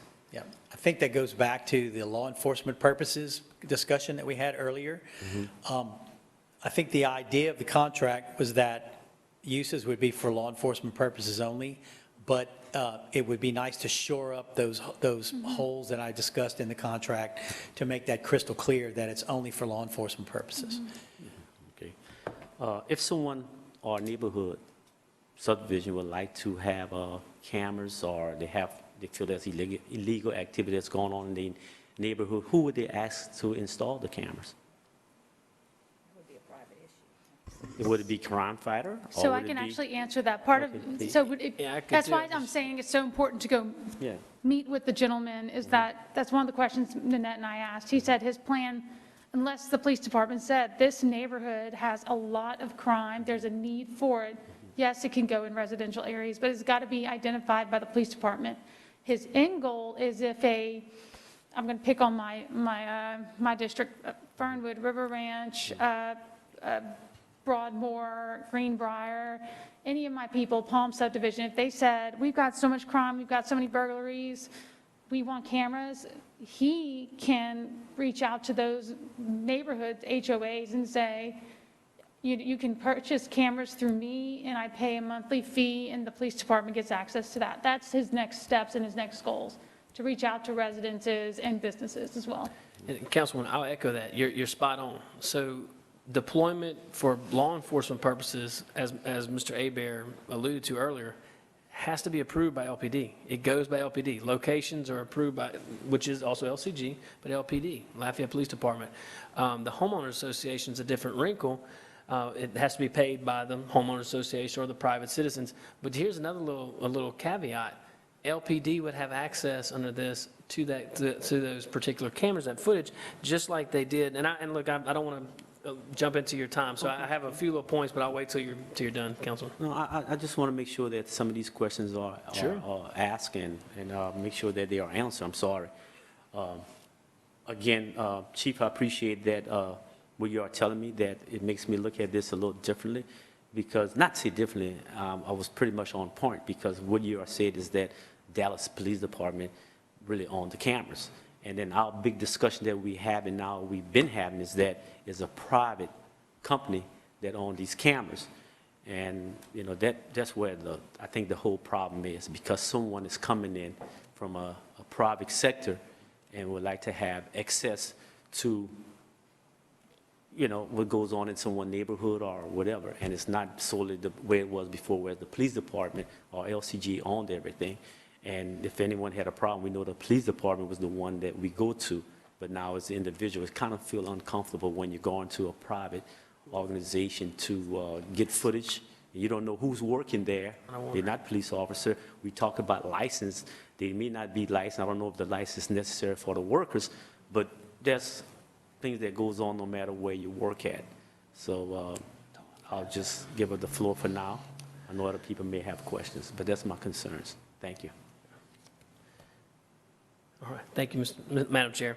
Also, look, just point of clarification, we should have said this earlier, and I hope all our media friends back there are listening, because you guys do a great job reporting facts, so I want y'all to listen to this.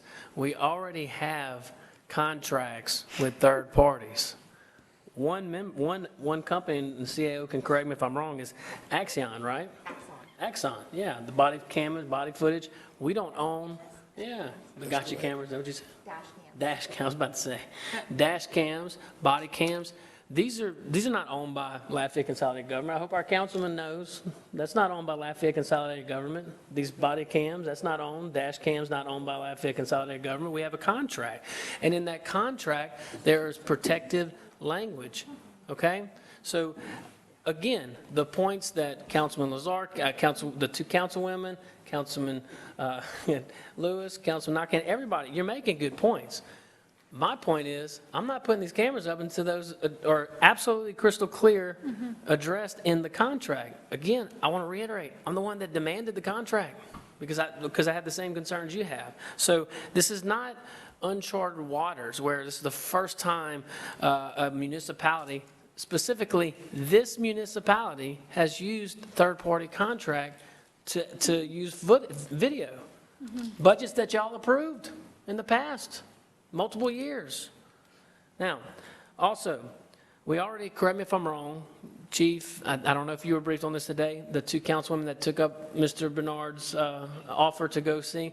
But it's my understanding we already have over 100 users in Lafayette Police Department with sign-in capabilities that are using this anyway. On cameras that are on other poles, I do think the other utility companies allow them, DOTD right-of-ways. I mean, these are all municipalities that, quite frankly, we're late to the game in this partnership. Also, multiple locations. When we're talking about network, we're talking about fighting crime, we're talking about communication. This is just another tool to help with that. But I do also want to clarify to my media friends out there, especially ones in the back, if you could see me, I'm looking at you. I don't have my glasses on, though. I'm not trying to call you out, the lady from Missouri. Where are you? Well, when you wear a mask that glows, I mean, you're going to see you. It does glow. It doesn't glow? Does it glow? It does glow. It's nice. I mean, I'm giving you a compliment. You're on live television. But this is also not the red light speed cameras or whatnot, because someone was asked me that, and I think it's a very fair question. Look, I don't support that. I think it's unconstitutional, but that's my opinion. It's my respectful opinion. I think it violates the 7th Amendment specifically, okay? But this is not the red light cameras. This is just another tool, again, because we don't have enough officers to be on every single corner to fight crime. But I just want to highlight those points. In complete fairness, probably should have highlighted that earlier. But this is why we have a healthy dialogue. So thank you. Mr. Nakhan, you have the floor. Thank you very much, Chairwoman. Chief, going back to the fact that Dallas owned those cameras, there comes a certain amount of expense and responsibility by owning those cameras. Am I correct in saying that? Yes. I mean, you have your capital expense in purchase, in which you already had to spend $700,000 to purchase cameras. Not only once those cameras, you have to pay to install them. You have to pay to maintain them. So that runs into a lot of expenses down the road, not just the initial expense of the purchase. At this point, we're being afforded a contract with a private individual to purchase the cameras and to install the cameras and take care of the expenses of the cameras as they break down and need to maintain. So that basically is something we don't have to pay for, and we're getting the afforded security and protections that you can use as one of the tools in your toolbox. The city utilities will be reimbursed for electricity and the pole use. So there's a plus there to Lafayette Utilities. The film, the cameras themselves being filmed, crime fighters will own the film, but they're only approved users, which would be ahead of time, to have access to those films. And those approved users, and crime fighters included, cannot just release that to the general public. That's protected by law. So there's a certain amount of privacy. I'm sure the Mayor President is considering this, that not only are we looking at public safety, but public privacy. You know, this is just not going to go to any Joe Blow that wants to log in and find out what's going on. It's not going to happen. There's so much involved in this and so many moving targets, but the whole point is it's about public safety, where LPD is going to be in control of the cameras as to where they're going to be placed. They're going to also have approved people to view the videos, the cameras. One question I did have, though, in regards to surveillance. We are talking about crime enforcement. Can somebody just be under surveillance without a warrant with these cameras? Or does that have to require a court order, a warrant with due cause to bring forth surveillance of people? They start setting up cameras for surveillance. Is that part of this contract? Law enforcement can use cameras to intervene, capture, stop criminal activity without a warrant. Correct, but I'm just talking about if you're going to target an individual, don't you have to have probable cause and possibly a court warrant to provide these cameras for surveillance type purpose? A camera captures an individual conducting crime in progress, and if you observe it, that's one of your 5 senses that have been alerted, and if it's committed in your presence, via the cameras, you can go in and intervene. Correct. A surveillance is totally different. Correct. That's what I'm asking about is, can you just sit there and say, well, I want to target this guy and start putting surveillance on him, even though you may have no reason for it? Wouldn't you have to have some probable cause? Well, your probable cause is going to be that you suspect a person of committing a criminal activity, but you don't need a warrant to surveil someone who you suspect of criminal activity. So If they go, you can set up systems wherever you need to and surveillance in the effort to prevent crimes or possibly identify crimes being committed. surveil is not the best term to use on this because there's a different legal connotation to surveillance, but you don't need a warrant. You can set that camera up Okay. in locations that you suspect or you have prior knowledge of, that you can articulate a crime has taken place or is about to take place. And if individual A goes in front of that camera and commits a crime, then you have the authority and opportunity to make an arrest. You don't need to go to a judge and say, but surveillance is not the same thing as getting a warrant to wiretap a phone, getting a warrant to search a property, getting a warrant to search a building. Surveillance is really, anybody in here can do surveillance. You can look and you can go and call us. I've been following this guy, surveilling So, him, and he did ABC. Getting back to that point then, Yeah. somebody will not just be able to call up Mr. Bernard and say, I want a camera on this pole because I think this guy is doing something. It'd have to go through you. It'd have to be Yes. approved. It'd have to And be for just us, cause it's and reason strictly for a it. law enforcement purpose. And Correct. I was Okay. looking over some of the data real quickly. This is not a crime where we had a victim, but I'm looking here where we had a seizure of $120,000 worth of oxycodone off Interstate 10, and we were able to get license plate data on a vehicle and intervene and Off the get it camera. stopped. Yeah, from the camera. The same thing, 23 pounds of meth. And that's something, a major scourge in our community. So, Well, this community has seen the importance of camera use. God bless and rest her soul, Mickey Shunick. I mean, look at the importance they have with the City Hall camera, what it filmed and what it brought to light in solving her case. Individuals as well as the cameras on private and public buildings, you know. So the cameras are very important in this use.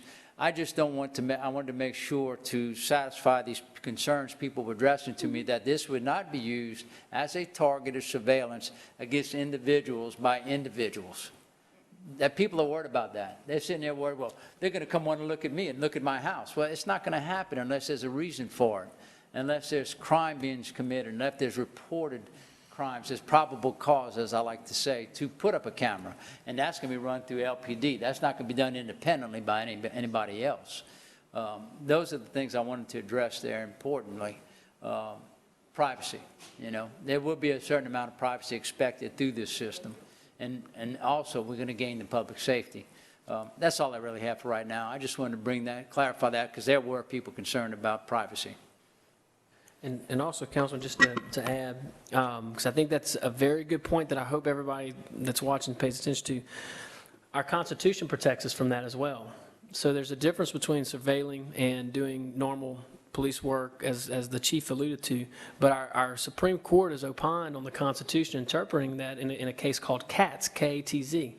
And it gave us this doctrine of reasonable expectation of privacy. And I'll defer to legal on this. I'm just a nerd and I kind of like the Great. Constitution. Keep going. But You're it's doing my great. understanding, counsel, that, that if there's a reasonable expectation of privacy, then our Fourth Amendment is invoked and the protections thereof, because the Constitution, it exists purely to protect us from the government, not the government from us. So if there is that reasonable expectation of privacy and there is this surveillance, then potentially a warrant would be needed. So there would be those checks and balances. So the councilman, I can only imagine maybe the questions that you're getting, maybe not this big, long, boring legal analysis, but I think it's a discussion worth having. And to reassure our public that there's two protections. One, our contract that we're basically talking about, and then two, the Constitution. So if we mess it up, our Constitution, thankfully, has our back. And you know, the Fourth Amendment's been protecting us since 1791, thank God. I Or have something the real Fourth quick. Amendment, Again, not I the don't full think, Constitution. no one here is saying cameras are bad, we don't want cameras, and I don't think we could say that enough. All of us want the cameras. I think to your point, Councilman Nakhan, because I'm getting the same calls, that no one has yet to tell me they don't want cameras. They're concerned about, well, who runs it? Well, this gentleman runs it, great operation, we saw it, but my question to him was, who do you answer to? Who do you report to? Us as public servants, we report to Board of Ethics. We have to do financial reports that we report. We have, hospitals report to certain people, restaurants, are required to have certain standards of report to certain people.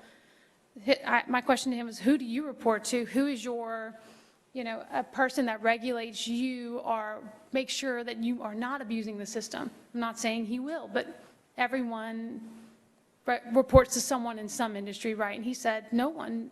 I mean, his answer was God, and we love that. But, I think I know I would feel better, and I know my constituents would feel better if, yes, the police department determines where a camera goes, but what are those standards to which they have to be able to say, like if I say, hey, my constituents are concerned, why is that camera there? He has to be able to say, there's a high risk because we've had this many things and these. So you have to give us a reason for why those cameras are put there. And I would feel better knowing that we had a standard to which what determined a need for a camera in that area. And I think we can come to that, because I see the mayor nodding his head with me, is that I don't see that as unreasonable.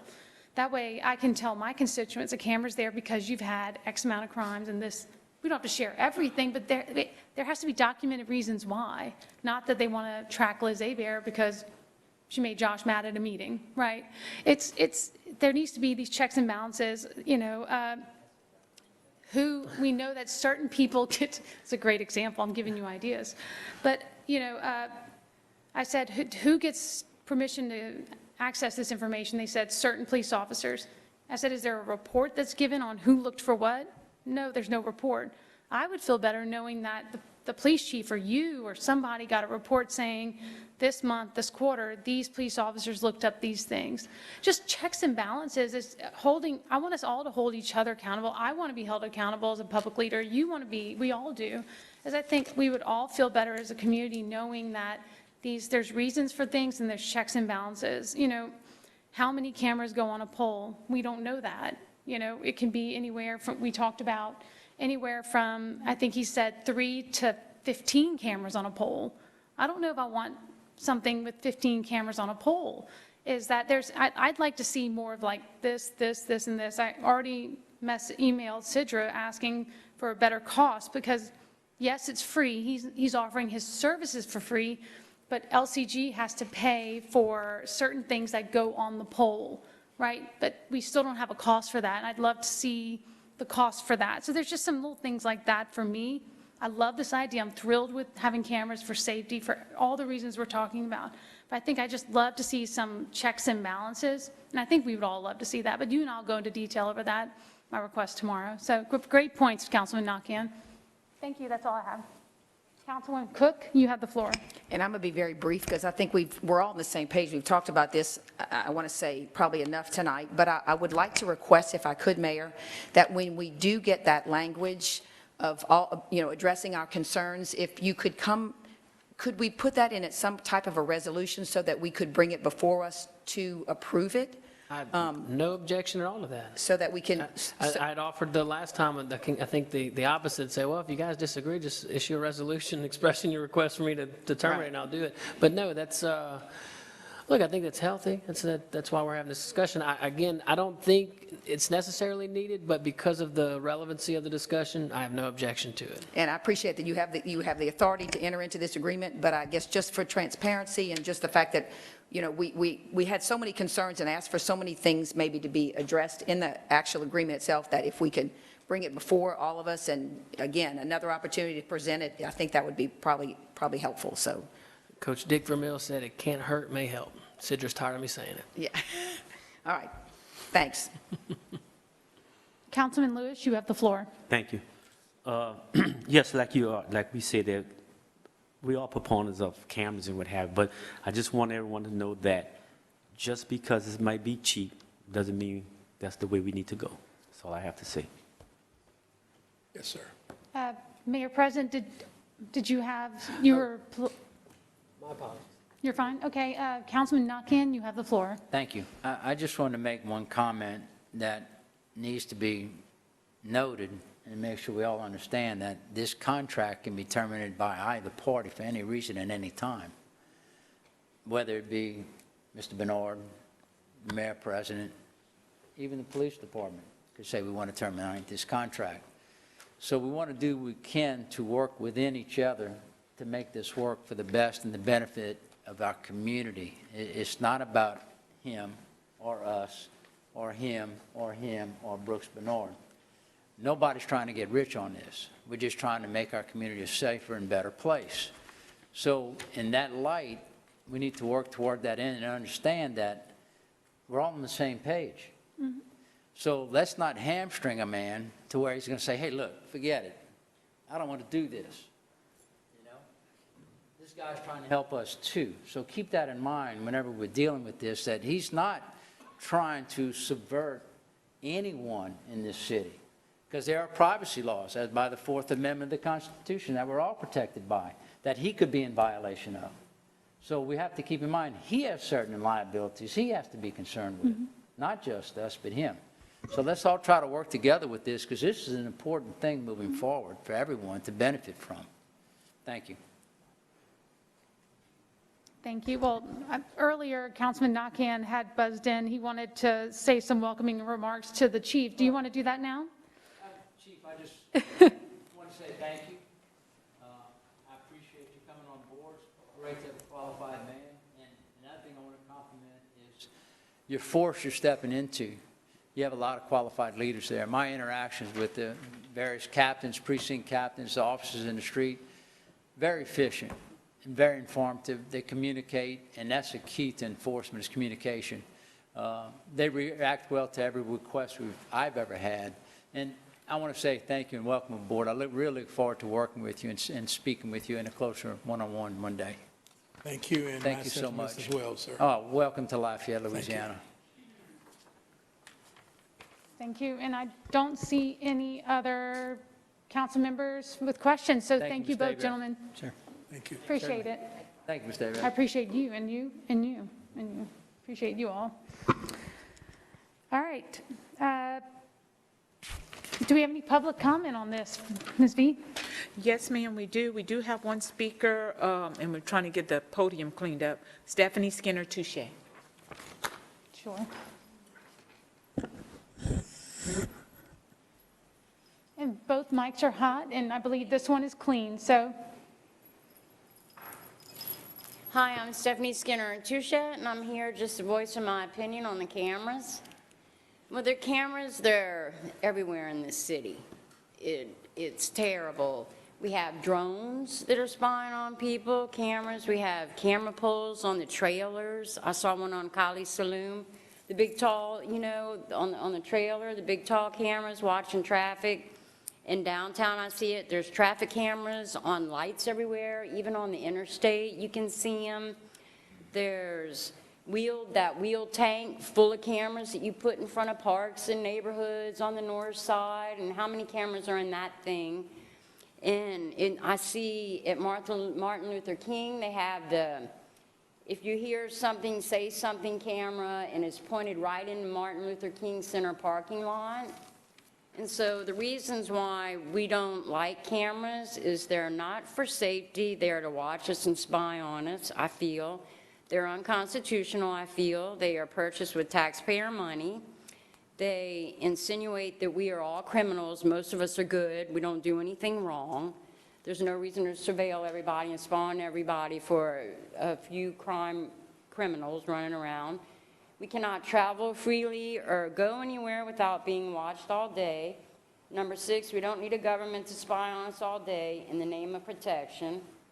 Number 7, we the taxpayers, law-abiding citizens, can protect ourselves with the constitutional Second Amendment to bear arms. Encourage people to do that, and there won't be any crime. We have proof and we have those numbers. And the reasons we don't like cameras, number 8, you should not spy on us and watch our children all day. Number 9, the only eyes we need on us are God's.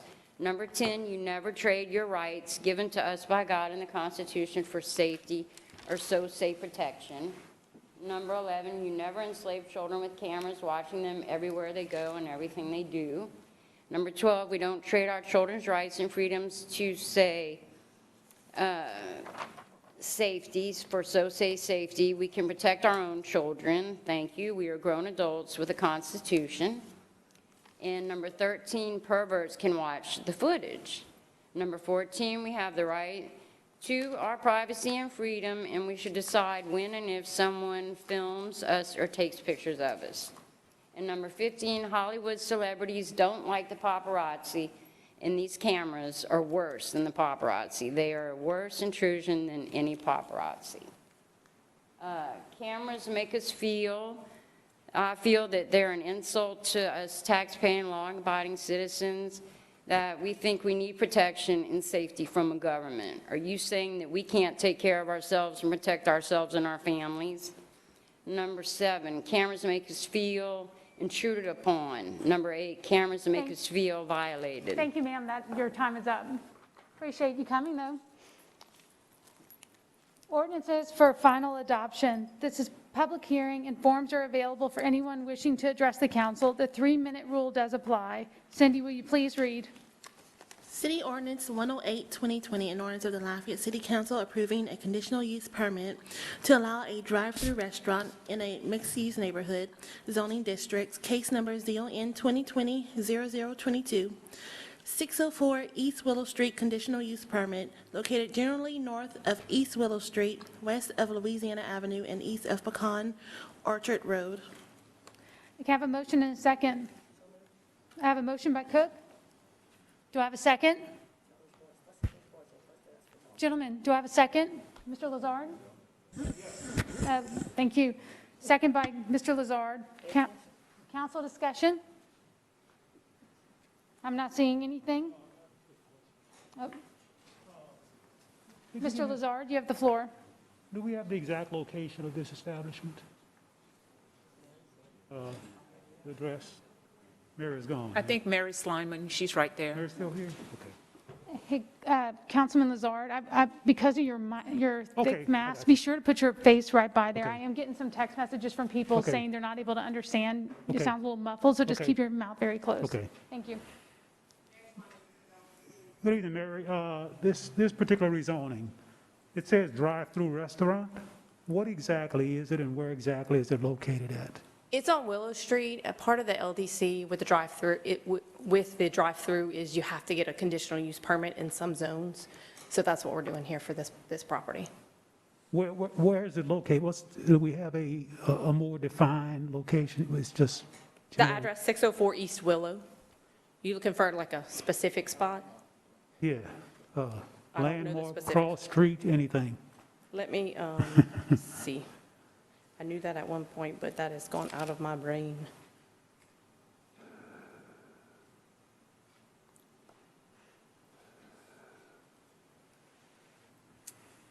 It is on the corner of, well, it is almost to the corner of Willow and Louisiana.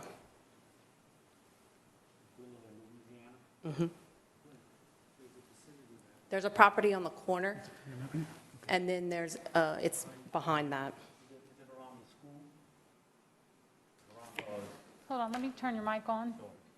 It's on the opposite corner of J.W. Falk. Okay, yeah, It's on the southwest corner. yeah. So By it's- J.W. Falk School. Okay.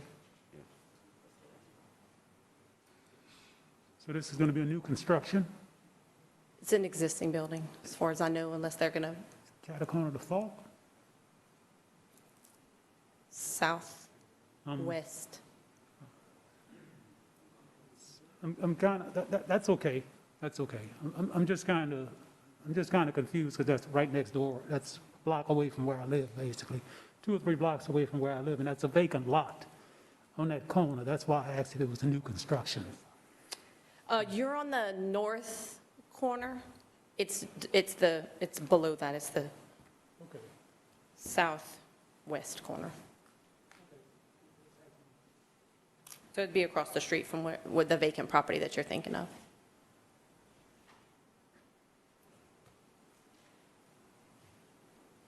Can I ask a question? Is it right by where they getting ready, I'm right here, where they getting ready to build this school? No, That's now you talking about? Or is it at the light, the red light on the corner of Willow and Louisiana Avenue? The light at Louisiana and Willow, Mm-hmm. that's East Willow. So if you're traveling north Yes. on Louisiana, Yes. it would be on your left. But you'd have to turn onto Willow and then turn into the drive-through, Right. into the property. Yeah, right, into the property, huh? Okay, I know what you're talking about now. I'm not familiar with this area on the ground to It's tell right- you exactly which, but I there's think- a property on the corner, and then there's three buildings behind it before you get to, there's a parking lot for pediatric group of Acadiana. Oh, yeah. yeah, Okay. Yeah, And Willow's kind of turning south. Okay, yeah. so so it's just past the pediatric. Is it on the same side of the pediatric or is it across? Same time. Same side of pediatric? Yeah. Look,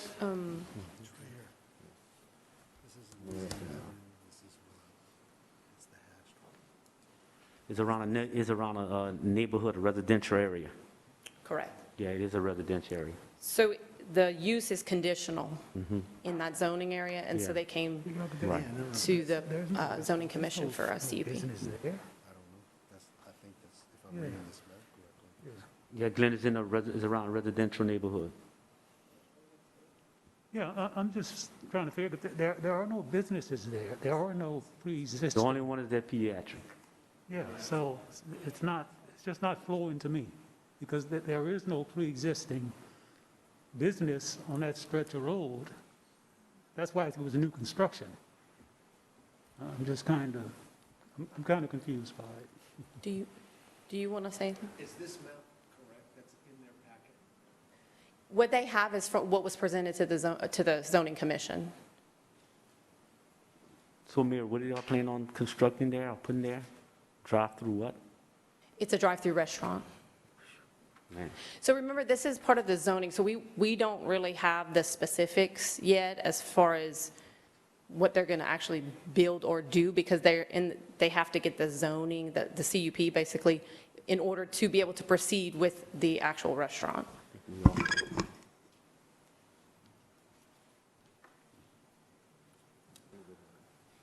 Yeah, and nothing. Nothing, it's all residential. Yeah.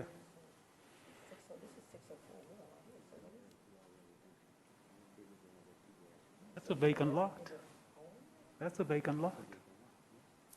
That's a vacant lot.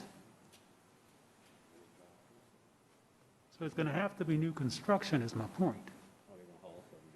Are they going to hold some kind of photo? It's gonna Do you have want to be- defer it for further conversation? You're certainly welcome to do that. Yes, I would like to. All right, make the motion to defer. I move that we defer final approval of this ordinance I suck. Okay, motion and a second. pending receipt of more information. Right. Sure. Veronica, do we have public comments for this? No, ma'am, I do not. How long do you want to defer it, or indefinitely until you can get more information? Yes. Okay. All right, there's motion and a second have been made to defer this indefinitely for more information. Do I need to go to a vote? I can't Yes, remember. ma'am, we Okay, do. all right, go to a vote to defer indefinitely. District 5, Yes. District 1, Yes. District 2, Yes. District 3, Yes. District 4. Yes. The motion to defer indefinitely is approved. City Ordinance 110-2020, an ordinance of the Lafayette City Council amending the Unified Development Code so as to reclassify case number 0N2020-0024, select properties of Renee Street, Catherine Street, Whittington Drive, and Oakcrest Drive rezoning, located generally west of St. Julian Avenue, south of Johnson Street, and east of Ronald Boulevard. The particular parcels being rezoned from commercial heavy to residential mixed. Do I have a motion and a second? A motion by Lewis, second by Cook. Authors have proposed an amendment to make a reference to the ordinance of the newly adopted Lafayette Development Code name instead of the former Unified Development Code. I'm asking for a motion and a second for the proposed amendment. Motion by Mr. Nakhan, second by Mr. Lewis. Ms. Williams, do we have any public comments? No, ma'am. Call for a vote on the amendment? District 1, Yes. District 2, Yes. District 3, Yes. District 4, Yes. District 5. The motion to amend is approved. All right, now, council discussion on the ordinance as amended. Not seeing any? Any public comments, No, Veronica? ma'am. Nope. All right, then let's go for a vote to adopt the ordinance as amended. District 1, Yes. District 2, Yes. District 3, Yes. District 4, Yes. District 5. The motion to adopt as amended is approved. City Ordinance 11, 2020, an ordinance of the Lafayette City Council amending the fiscal year 2021 capital budget of the Lafayette City Parish Consolidated Government by increasing the use of sales tax capital improvement city's PY fund balance in the amount of $52,000 and increasing the use of bond proceeds in the amount of $228,013.95 and appropriating within the Lafayette Fire Department to be used for media presentation, maintain 23 libraries, and complete the project for replacement of Station 3. All right, do I have a motion? I think I heard from Councilman Lazar. Do I have a second by Cook? Council discussion? Not seeing any public comments? No, ma'am. All right, go to a vote. District 2, Yes. District 3, Yes. District 4, Yes. District 5, District 1. Yes. The motion to adopt is approved. City Ordinance 112, 2020, an ordinance of the Lafayette City Council amending the fiscal year 2021 capital budget of the Lafayette City Parish Consolidated Government by transferring $250,000 from the Frem Bustani Extension Project to the Johnson Street Relighting Project within the Public Works Department Capital Improvements Division for additional funding needed. Can I get a motion and a second? Motion by Cook, second by Nakhan. Council discussion? Not seeing any. Ms. Williams, any public comment? No, ma'am. All right, let's go to a vote. District 3, Yes. District 4, Yes. District 5, Yes. District 1, District 2. The motion to adopt is approved.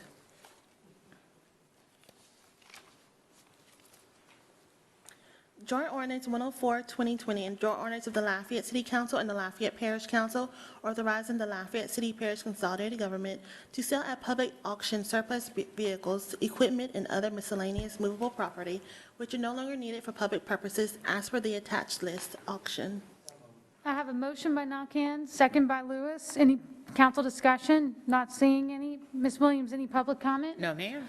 All right, then go for a vote. District 4, Yes. District 5, Yes. District 1, District 2, District 3. Yes. The motion to adopt is approved. Joint Ordinance 105, 2020, a joint ordinance of the Lafayette City Council and the Lafayette Parish Council authorizing the Lafayette City Parish Consolidated Government to sell at public internet auction surplus miscellaneous movable property which are no longer needed for public purposes as per the attached list, internet auction. Do I have a motion and a second? Second. Motion by Pat Lewis, second by Cook. Any public comment? Ms. Williams? No, ma'am. All right, let's go to a vote. District 5, Yes. District 1, Yes. District 2, Yes. District 3, Yes. District 4. Yes. The motion to adopt is approved. Joint Ordinance 112, 2020, a joint ordinance of the Lafayette City Council and the Lafayette Parish Council authorizing the Lafayette Mayor President to enter into a fiscal year 2021 cooperative endeavor agreement between the City of Lafayette, the Parish of Lafayette, and the interim marshal for the City Court of Lafayette. Can I get a motion and a second? Motion by Nakhan, Second. second by Cook. Council discussion? I see Councilman Lazard, you have the floor. Just a question, and I'm, yes,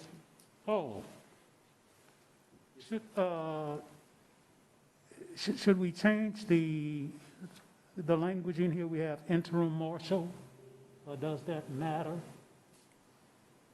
Hold on, legal, you are hot. And then Sidra, you are also hot if you want to chime in as well.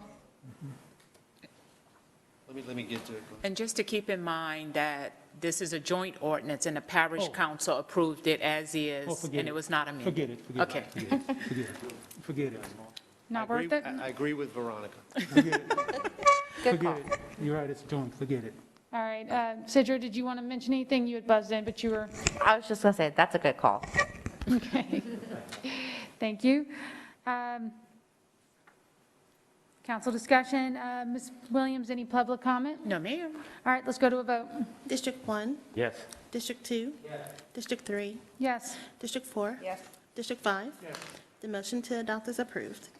Joint Ordinance 113, 2020, a joint ordinance of the Lafayette City Council and the Lafayette Parish Council, amending the fiscal year 2021 operating budget of the Lafayette City Parish Consolidated Government by increasing revenues in the amount of $2,645,011 from the FEMA Flood Mitigation Assistance Program, FMA PJ 06 LA 2018-33, grant funds received from the State of Louisiana Governor's Office of Homeland Security and Emergency Preparedness for the acquisition or elevation of severe repetitive loss properties and appropriating within the Development and Planning Department.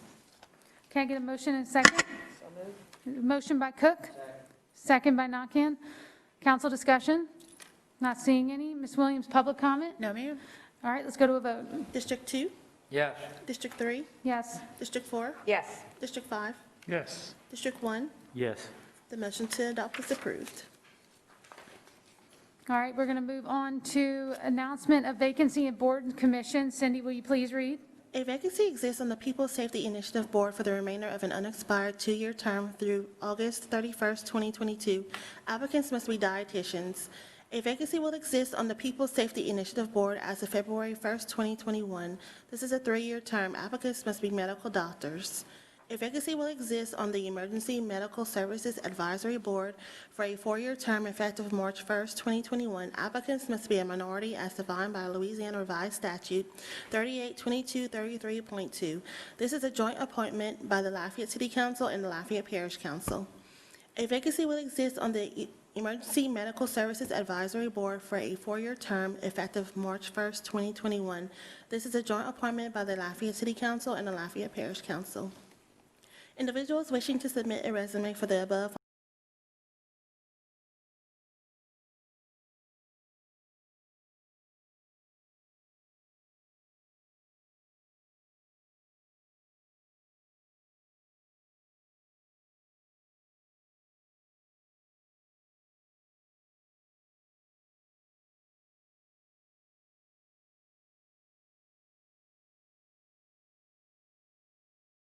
volunteer vacancies must be a registered voter and a resident of Lafayette Parish. Yearly ethics training for all appointees is required as is financial disclosure under certain circumstances. Resumes are to be forwarded to Veronica L. Williams, Clerk of the Council, P.O. Box 4017-C, Lafayette, Louisiana 70502, or email to bclafayette@lafayettela.gov no later than noon Tuesday, January 19, 2021, with appointments to be made at the February 9, 2021 regular meeting of the Lafayette City Council. Resume submissions are public record. Thank you. Moving on to consider appointment by council as a whole by board or commission. Cindy, please read. Appointment to the Professional Services Committee for the 2021 calendar year. Can I get a nomination, please? To nominate Andy Nakhan. Do I have anyone else want to be nominated? Just Andy? Poor Andy. All right, council discussion, not seeing any. Ms. Williams, any public comment? No, ma'am. All right, let's go to a vote. District 3, Nakhan. District 4, Nakhan. District 5, Okay. District 1, District 2. Andy Nakhan is appointed. Congratulations, Andy. Cindy, please read the next appointment. Appointment to the Lafayette Waterworks District South Board for a three-year term effective January 1st, 2021. Applicants must be district residents. Nominate Bollinger. Well, I was going to say there is only one resume for Gus Bollinger, and that's who everyone is nominating. So council discussion, not seeing any. Ms. Williams, any public comment? No, ma'am. All right, let's go to a vote. District 4, Bollinger. District 5, District 1, District 2, District 3. Gus. Gus Bollinger is appointed.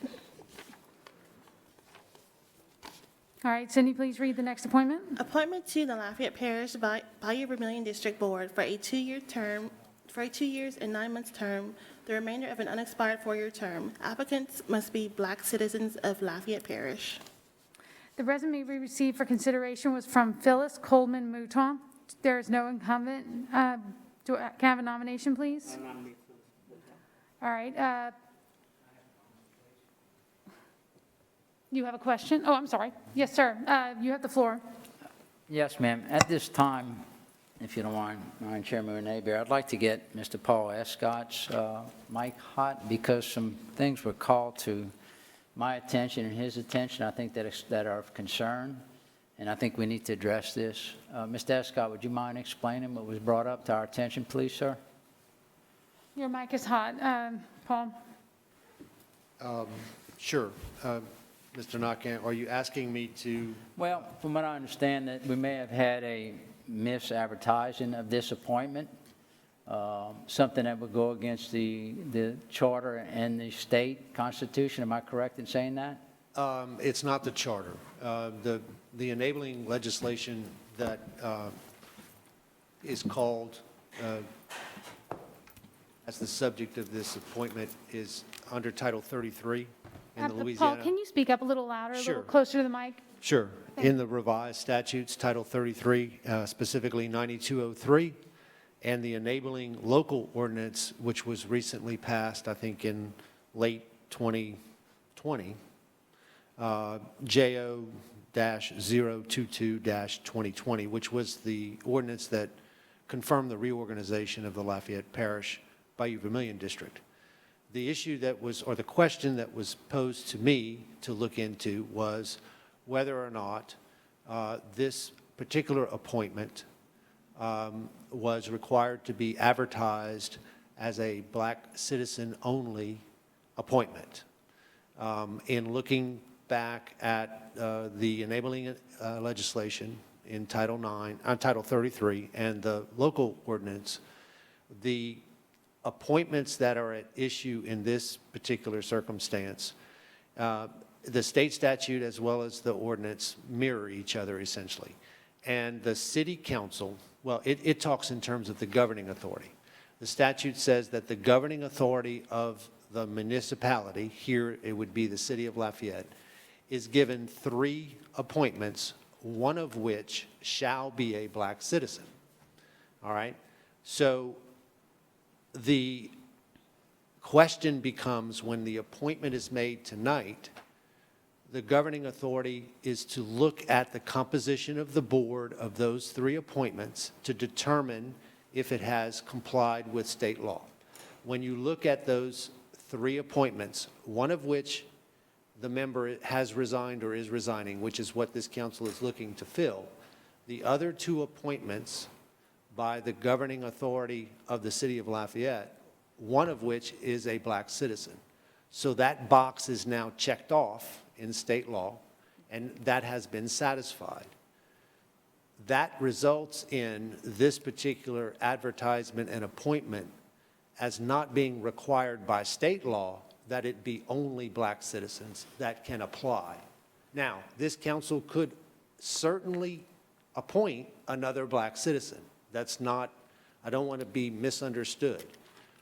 It's just that the applicants to apply and be considered for the appointment in this particular appointment should not be restricted to black citizens only because there is already a black citizen on that board of the 3 appointments given to the city council.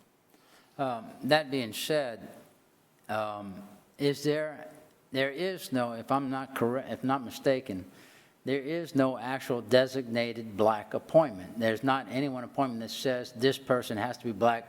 At this appointment, just one person has to be appointed who is black. Is that correct? The enabling legislation, the statutes, do not focus on a particular seat that has to be a black citizen-only seat. Just because what it says is the composition of the 3 appointments given by the governing authority, here the city of Lafayette's governing authority, at least one of them has to be black. Right. At the time that this person who was resigning was appointed, there were 2 white citizens represented on the board. So at that point, we had to represent and appoint a black citizen. Now that this citizen resigning and we have a black sitting on the board, this doesn't necessarily mean that we have to advertise for black only. Am I correct in saying that? State law would not require or mandate that you do. In doing so, you're being more stringent than what state law requires. So if it was to come to before the courts or basically objected to, it could be said that we were boxing ourselves in and not advertising properly to where we opened up the candidates for selection to the whole public as stated by law. Would that be correct in saying that? I believe that my recommendation after reviewing this issue was that this council simply defer this item, re-advertise it without the restriction that the applicants to apply be only black citizens. And that's then not going, reappoint. that's not going to eliminate any black from applying. It's just going to open it up to the public as it should be, according to the statute. It will not eliminate any citizen of any ethnicity or, Which in this gender case- or anything. Which is, in this case, is justified, that it be opened up Council to. would be more than appropriately exercising its authority to choose whatever applicant it so chose, including a black citizen. Yeah. In light of that, I'd like to move for deferment and get a re-advertising of this appointment, if we could. Does he have a second? I'm not hearing a second, so the deferment motion fails. Mr. Nakhan, do you have anything else you'd like to add? No, Okay, then clear your mic, please.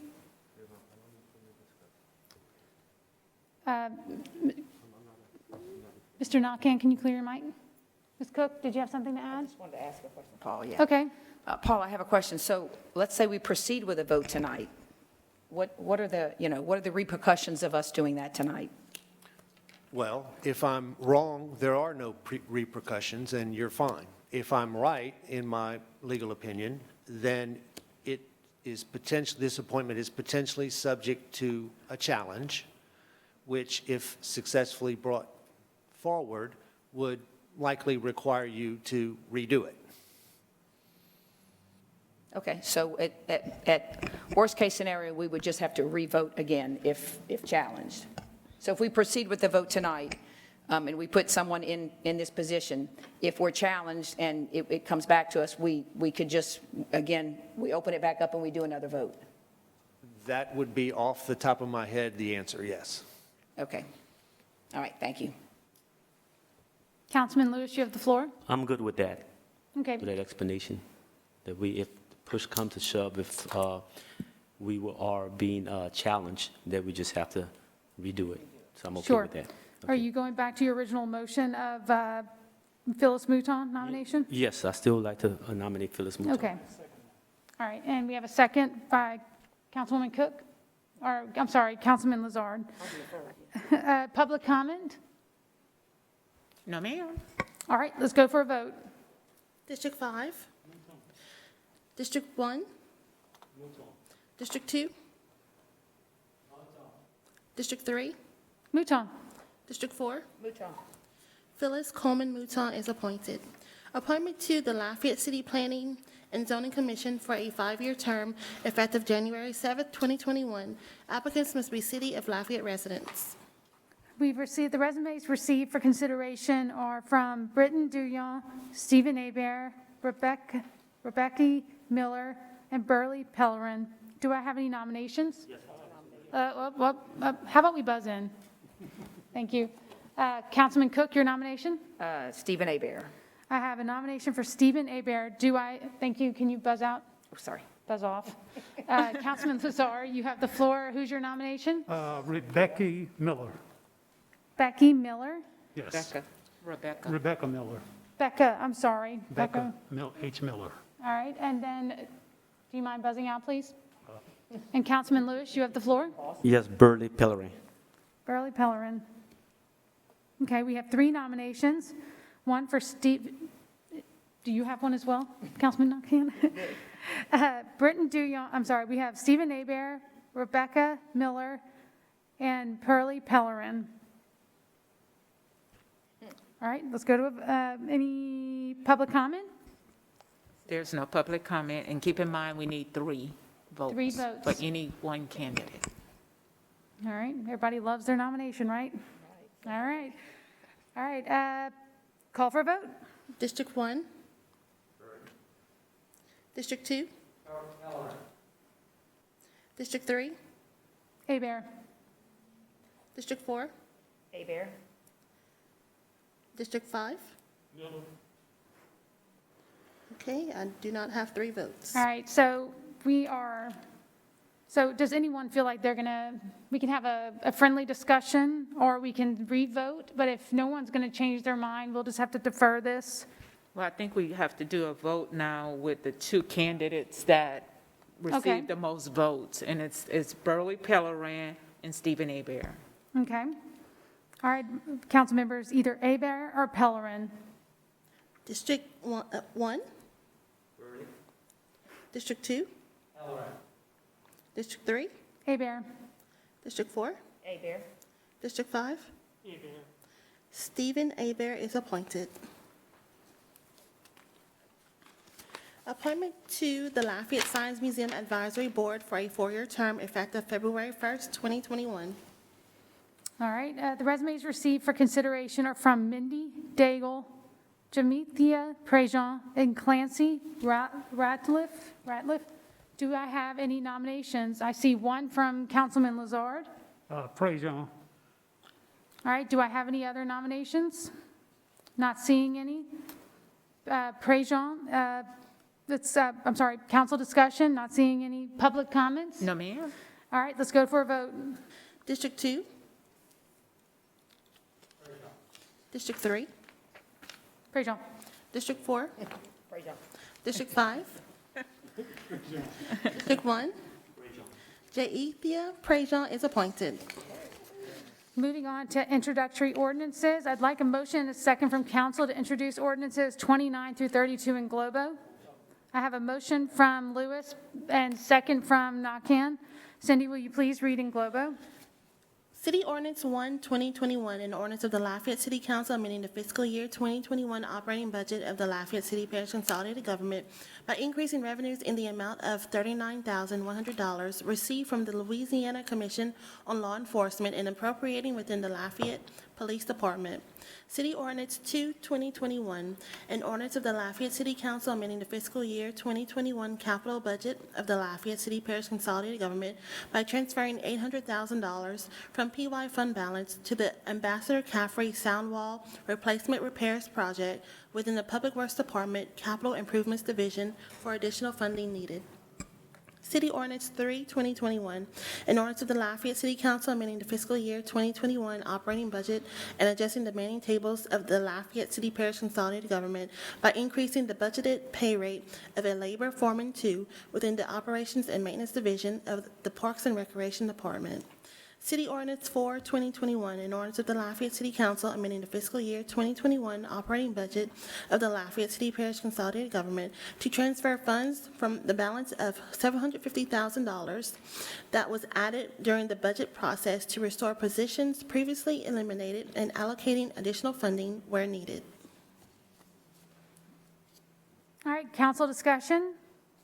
Not seeing any. Ms. Williams, do we have any public comment? All right, let's vote to introduce in globo items 29 through 32. District 3? Yes. District 4? Yes. District 5? Yes. District 1? Yes. District 2? Yes. The motion to introduce in globo is approved.